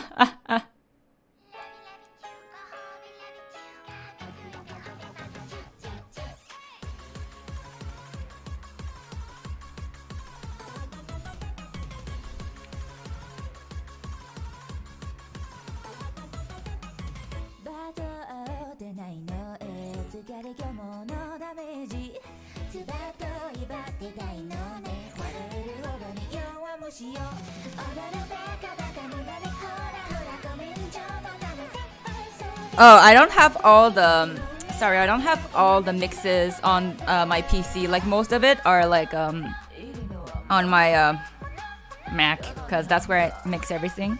But I can explain to you a bit. That. Yo, okay, let me tell you a behind story of how I recorded La Vie, okay, guys? Like, I had to be like, yo, I had to give myself a pep talk, guys, okay? I was like, you are cute, you can do this, you can yo, the struggles were real, man. The first few takes, I was like, I don't sound cute, I just sound strained.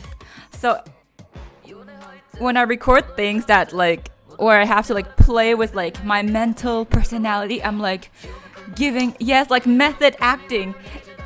And when I was recording La Vie, I literally had to do cute moves. I was like, let me too. You know, I was giving myself pep talks and acting cute and like, you know, prepping my mind into the character. Oh. I mean, I don't think my neighbors really hear. Well, we're pretty like quiet neighborhood. Yeah. I'm just more like, I hope my parents don't hear me. This is just...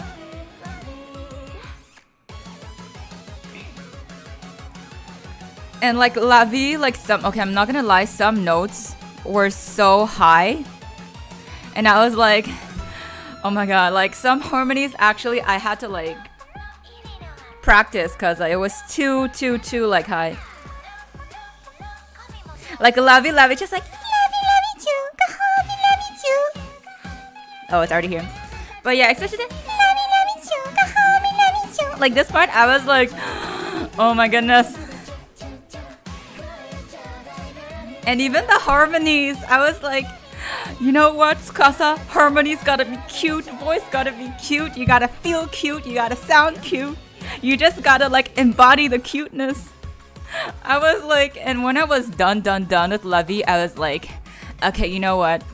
I'm done with being cute for the day. I don't want to be cute for the next month, okay? Thank you!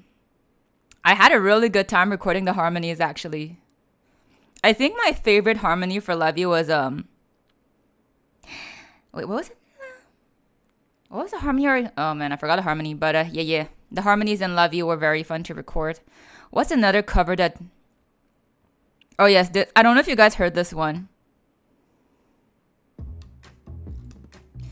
But my Lucifer cover, I think it was the first cover where I actually started singing in different like personas. I think it's the first time I entered the cute zone, the higher, the cute persona zone was Lucifer. Yeah, I had to get used to it. This song opened the doors to me. Yeah, I think that's the debut of my cute voice. This song was just... my method acting for this cover was, you are a psychopath.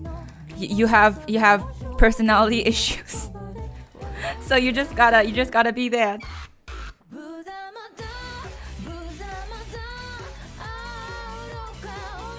But yeah, I ended up having a lot of fun.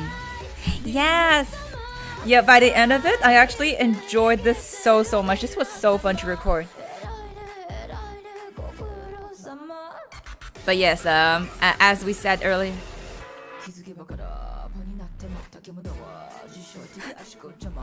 you are a psycho. You're a psychopath.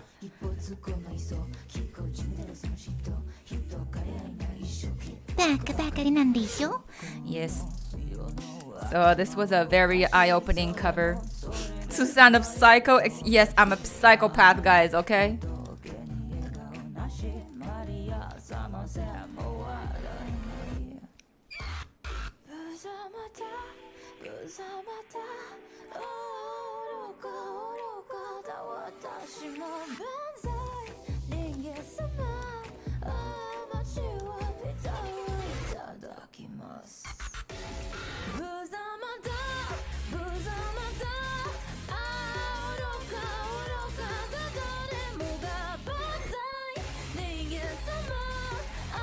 If we're gonna talk about a song that was really hard to edit in the cover so far, okay, anyways. If we're gonna talk, I think, I'm just vibing.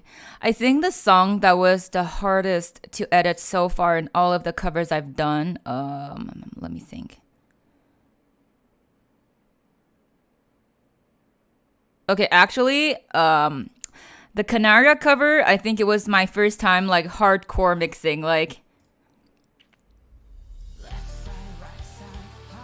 the Canaria mashup was like, yeah, that was a bit of a Canaria mashup.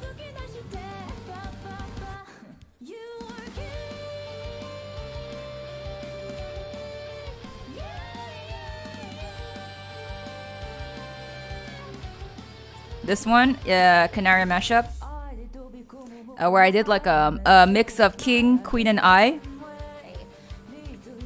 This one was actually one of the harder ones to mix.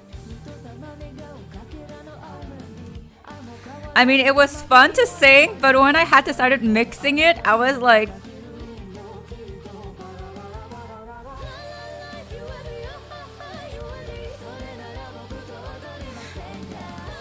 it was harder because I had so many tracks. I think I had like 15, 20 tracks almost. And there was a lot of layering in the song. So it took me so long to like go through like the like fading out the loud like syllables, silencing parts, harmonizing, and also like just the effects to not overshadow anything. And there's a lot of layering and harmonizing, so I had to play a lot with the volume, the automation. I just think in general the songs that have the most tracks and the most layering are the ones that are the hardest for me to edit, because the balance is harder to reach.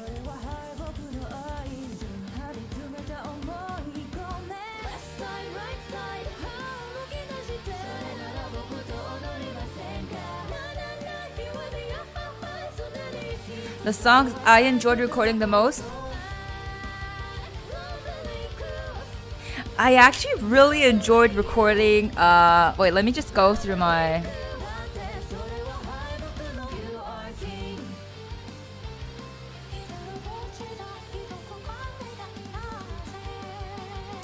I actually had a really good time recording, so I don't know if you guys listen to it, but I have a song, Happier Than Ever, which I sang in Japanese by Billie Eilish. I actually really enjoyed recording that song. I think it was like my second English to Jap song. That song I really enjoyed recording. I mean, Stuck in the Abyss, Jazz on the Clock, those were all really fun songs to record. I think, okay, so obviously every Natori song I record, I enjoy them because it's just very jazzy, very like acoustic, very harmonizy. I like those type of songs. They're straightforward and they're nice to listen to. If you just give me the top one song I enjoyed recording, let me think. That's a bit hard.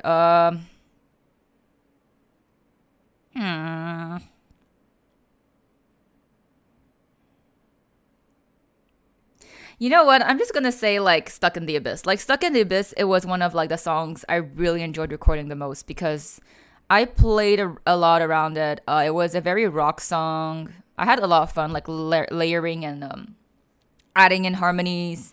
And I really enjoyed recording the rap in Stuck in the Abyss because I was like, oh, I can play I don't know. I was playing a persona for every section. I'm like, okay, this part, I gotta sound just a tiny bit stalkerish. That part, I gotta sound like I don't know, I'm a little yandere. This part, I just gotta sound like I'm about to like pop off. Like, yeah, I do like jazzy songs because those are the songs I can ad-lib the most and harmonize like no limits. The Day Is Night. Yes, The Day Is Night. Okay, you know what? Let's just play it. Oh God? What do you mean, oh God?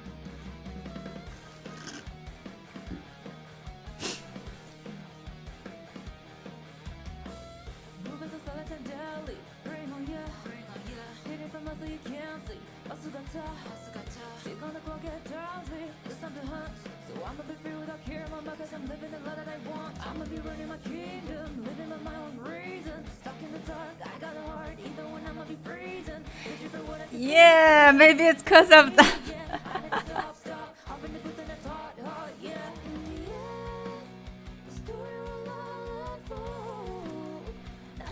Yeah, but Stuck in the Abyss was just like, I think it was the start of my YouTube venture, guys, and that's how I got to meet you guys. So this song has a very special place in my heart.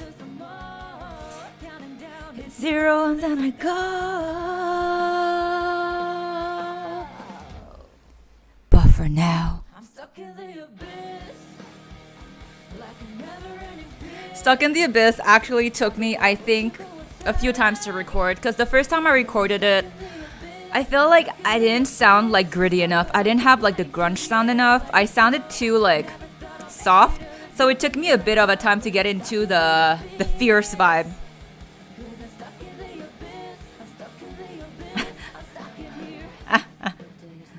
Matsura na sekai, but nothing scary here. It's just the way I like. The darkness in my soul, the darkness in my eyes. I turn it into energy. I'm locked in, no stopping. I feel like I'm sitting in a cockpit. I'm spitting and releasing all my toxins. The center of the scene, make you bow down on your knees. Let's go. Oh, do you guys know which line I had the most like trouble recording in Stuck in the Abyss? It's gonna sound so dumb, but the line I had the most struggle with was the line that I had the most trouble doing in Stuck in the Abyss was ついてこいよ. Like this line. I had to record that line so many times because I felt like I feel like this was like a voice acting debut, you know? I have to say it well. I have to give like the best emotion, the best vibe. Yeah, that line. Yo, that line I struggled so much. I was like, I had to channel my inner like ikemen, you know, like that line. If I did not sound ikemen, it wouldn't work. So that line was a struggle.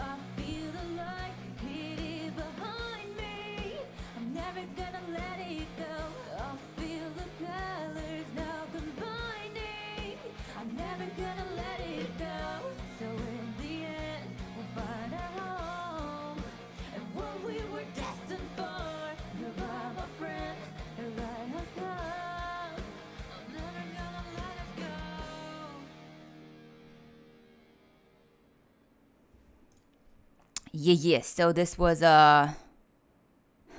summon the slime. What do you mean summon the slime?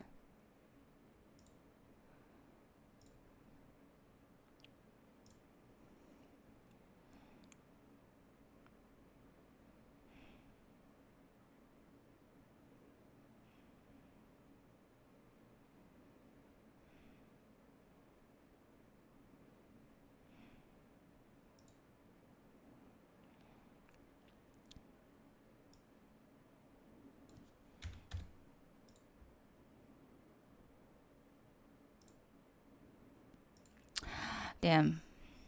Why autocorrect? I meant ikemen, but that's yo, this autocorrect did the word ikemen so dirty. Summon the ikemen, summon the slime.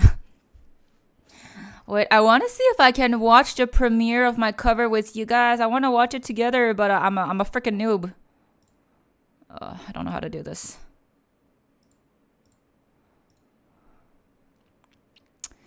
I don't know if I can fix my OBS so that we can see it together. Let me just see. I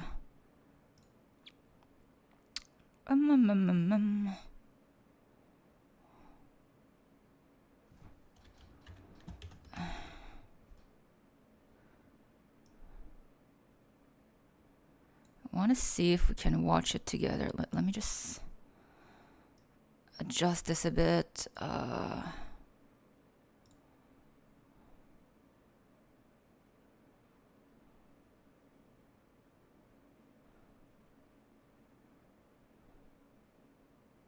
Okay. Yes, okay, so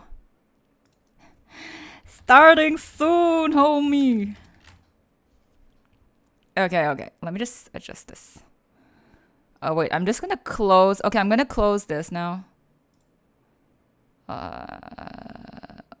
Yes, I guess. I adjusted the premiere time so we can watch it together. God damn it. Can I adjust this? Oh, there you go. I don't know if I can. God damn it. Just see if I can. Okay, this should be good enough.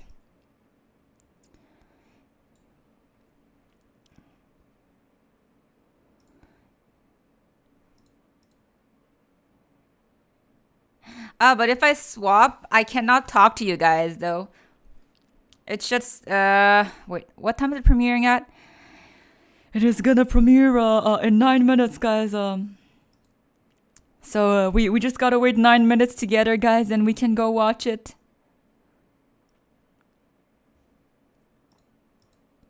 Yo, I love the art too. Same, Doria.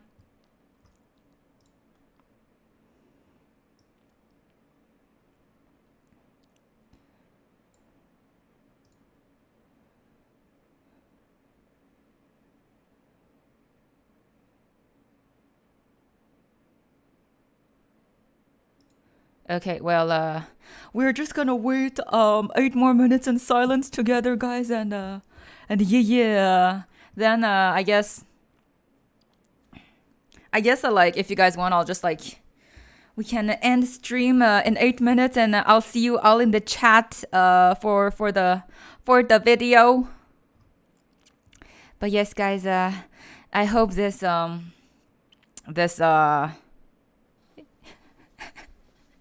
yes, awkward Scasa silence. But I hope this like mixing video was helpful, guys. I hope you guys learned something, and I do apologize if I was butchering my terms a bit and having a bit of a hard time explaining some terms. I'll try to do better next time when we'll be mixing together something a lot more complicated. I think I'm gonna have to practice a few times because when we're gonna be editing something a lot more plug-in heavy, I gotta learn how to explain things clearly, or else I'm just gonna mix you guys up more than anything. I totally remember what happened in stream. Well, I mean, the good point, Ollie, is that this stream will be available on my channel. So if you need to review, if you need a reminder, go ahead. Yes, but yeah.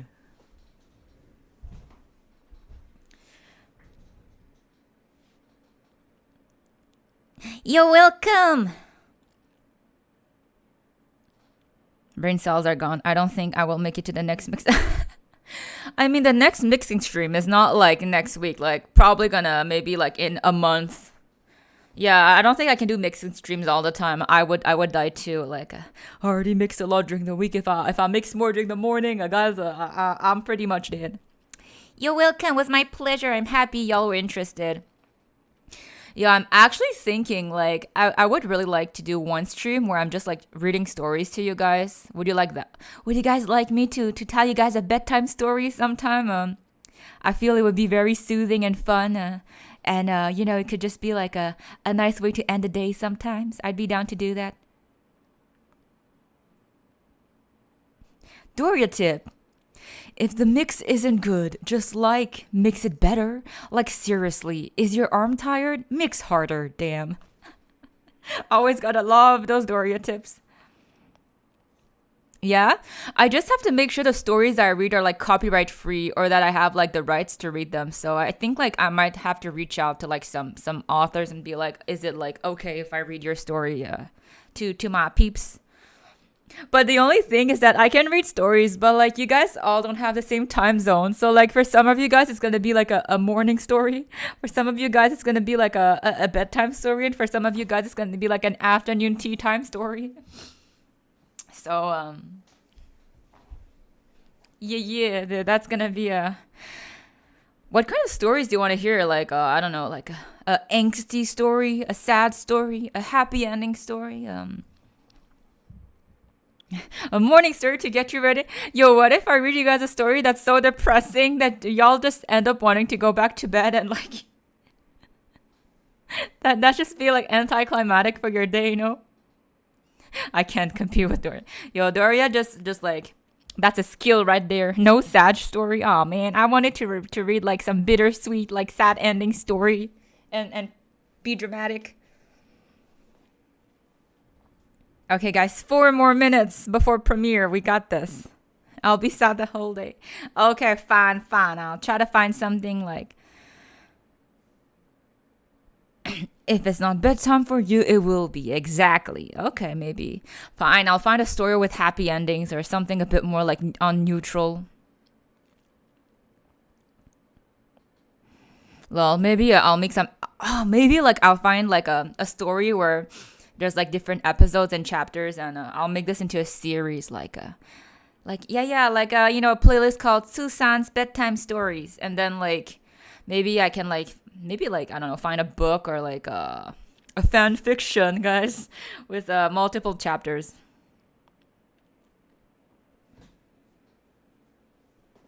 But then again, I write too many sad stuff, so I'm used to sad stuff. Okay, fine. Maybe I can read you guys something cute. Yes, once we're done with the freaking last level of the cat game next week, oh my god, holy amen, we can start like the story time series. Yes, once we beat level 80, holy god. Yeah. I just hope I can find a story that like gets you guys like low-key invested, because I don't want to like bore you guys with just reading a story. That'd be kind of like monotonous and just like low-key. Yeah, sure. I could find a story about cats. I think that would be cute. What if it's a cat that goes hunting for fish in the river? You know, it could be anything. Oh, yes, we could write a story. Yes, that'd be fun. The chat story. Oh, we could do that actually. That'd be fun to do. Yes, we could write a story together and then I could read it to you guys after. The cat that wouldn't fit. The if it sits, I fit quote will be a challenge throughout this whole story writing. Okay, guys, 2 more minutes of awkward silence and we can head to the other place. But yes, Doria, I agree. The art is very on point. Yeah, I love the art too. Like, I'm very happy with how the artist drew my OC. I look very sexy, very hot. Like Ollie said, I look like a slime. Summon the slime, as Ollie says. It's not ikemen anymore, guys. It's slime. No awkward silence. I'm actually preparing, like, I started preparing, like, I do want to do, like, a karaoke stream for you guys at some point. So I think I'm going to slowly start preparing my set list. And then, yeah, I hope everyone can come to the karaoke. No, Ollie, don't be sorry. It's funny. It's funny. I think that's how I'm gonna call ikemens now. It's just really funny. It's gonna be our inside joke, guys. Ikemens are slimes from now on.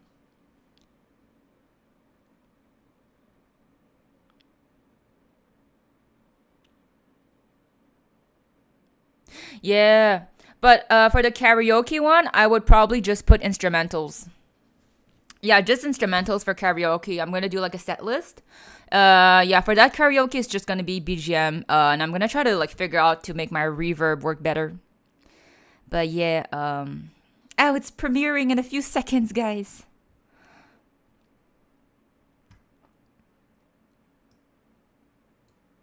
Oh, whoa. My bad.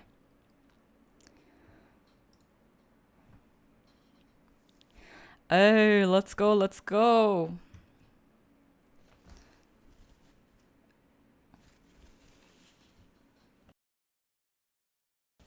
Yeah, sure, guys, you can swap. Let's swap, guys. Swap. My stream will still be open, but you guys can go swap. Swap, guys, if you want. It's time to swap. It's gonna start soon. It's time to swap, guys. If you want to swap now. Bye. Bye-bye.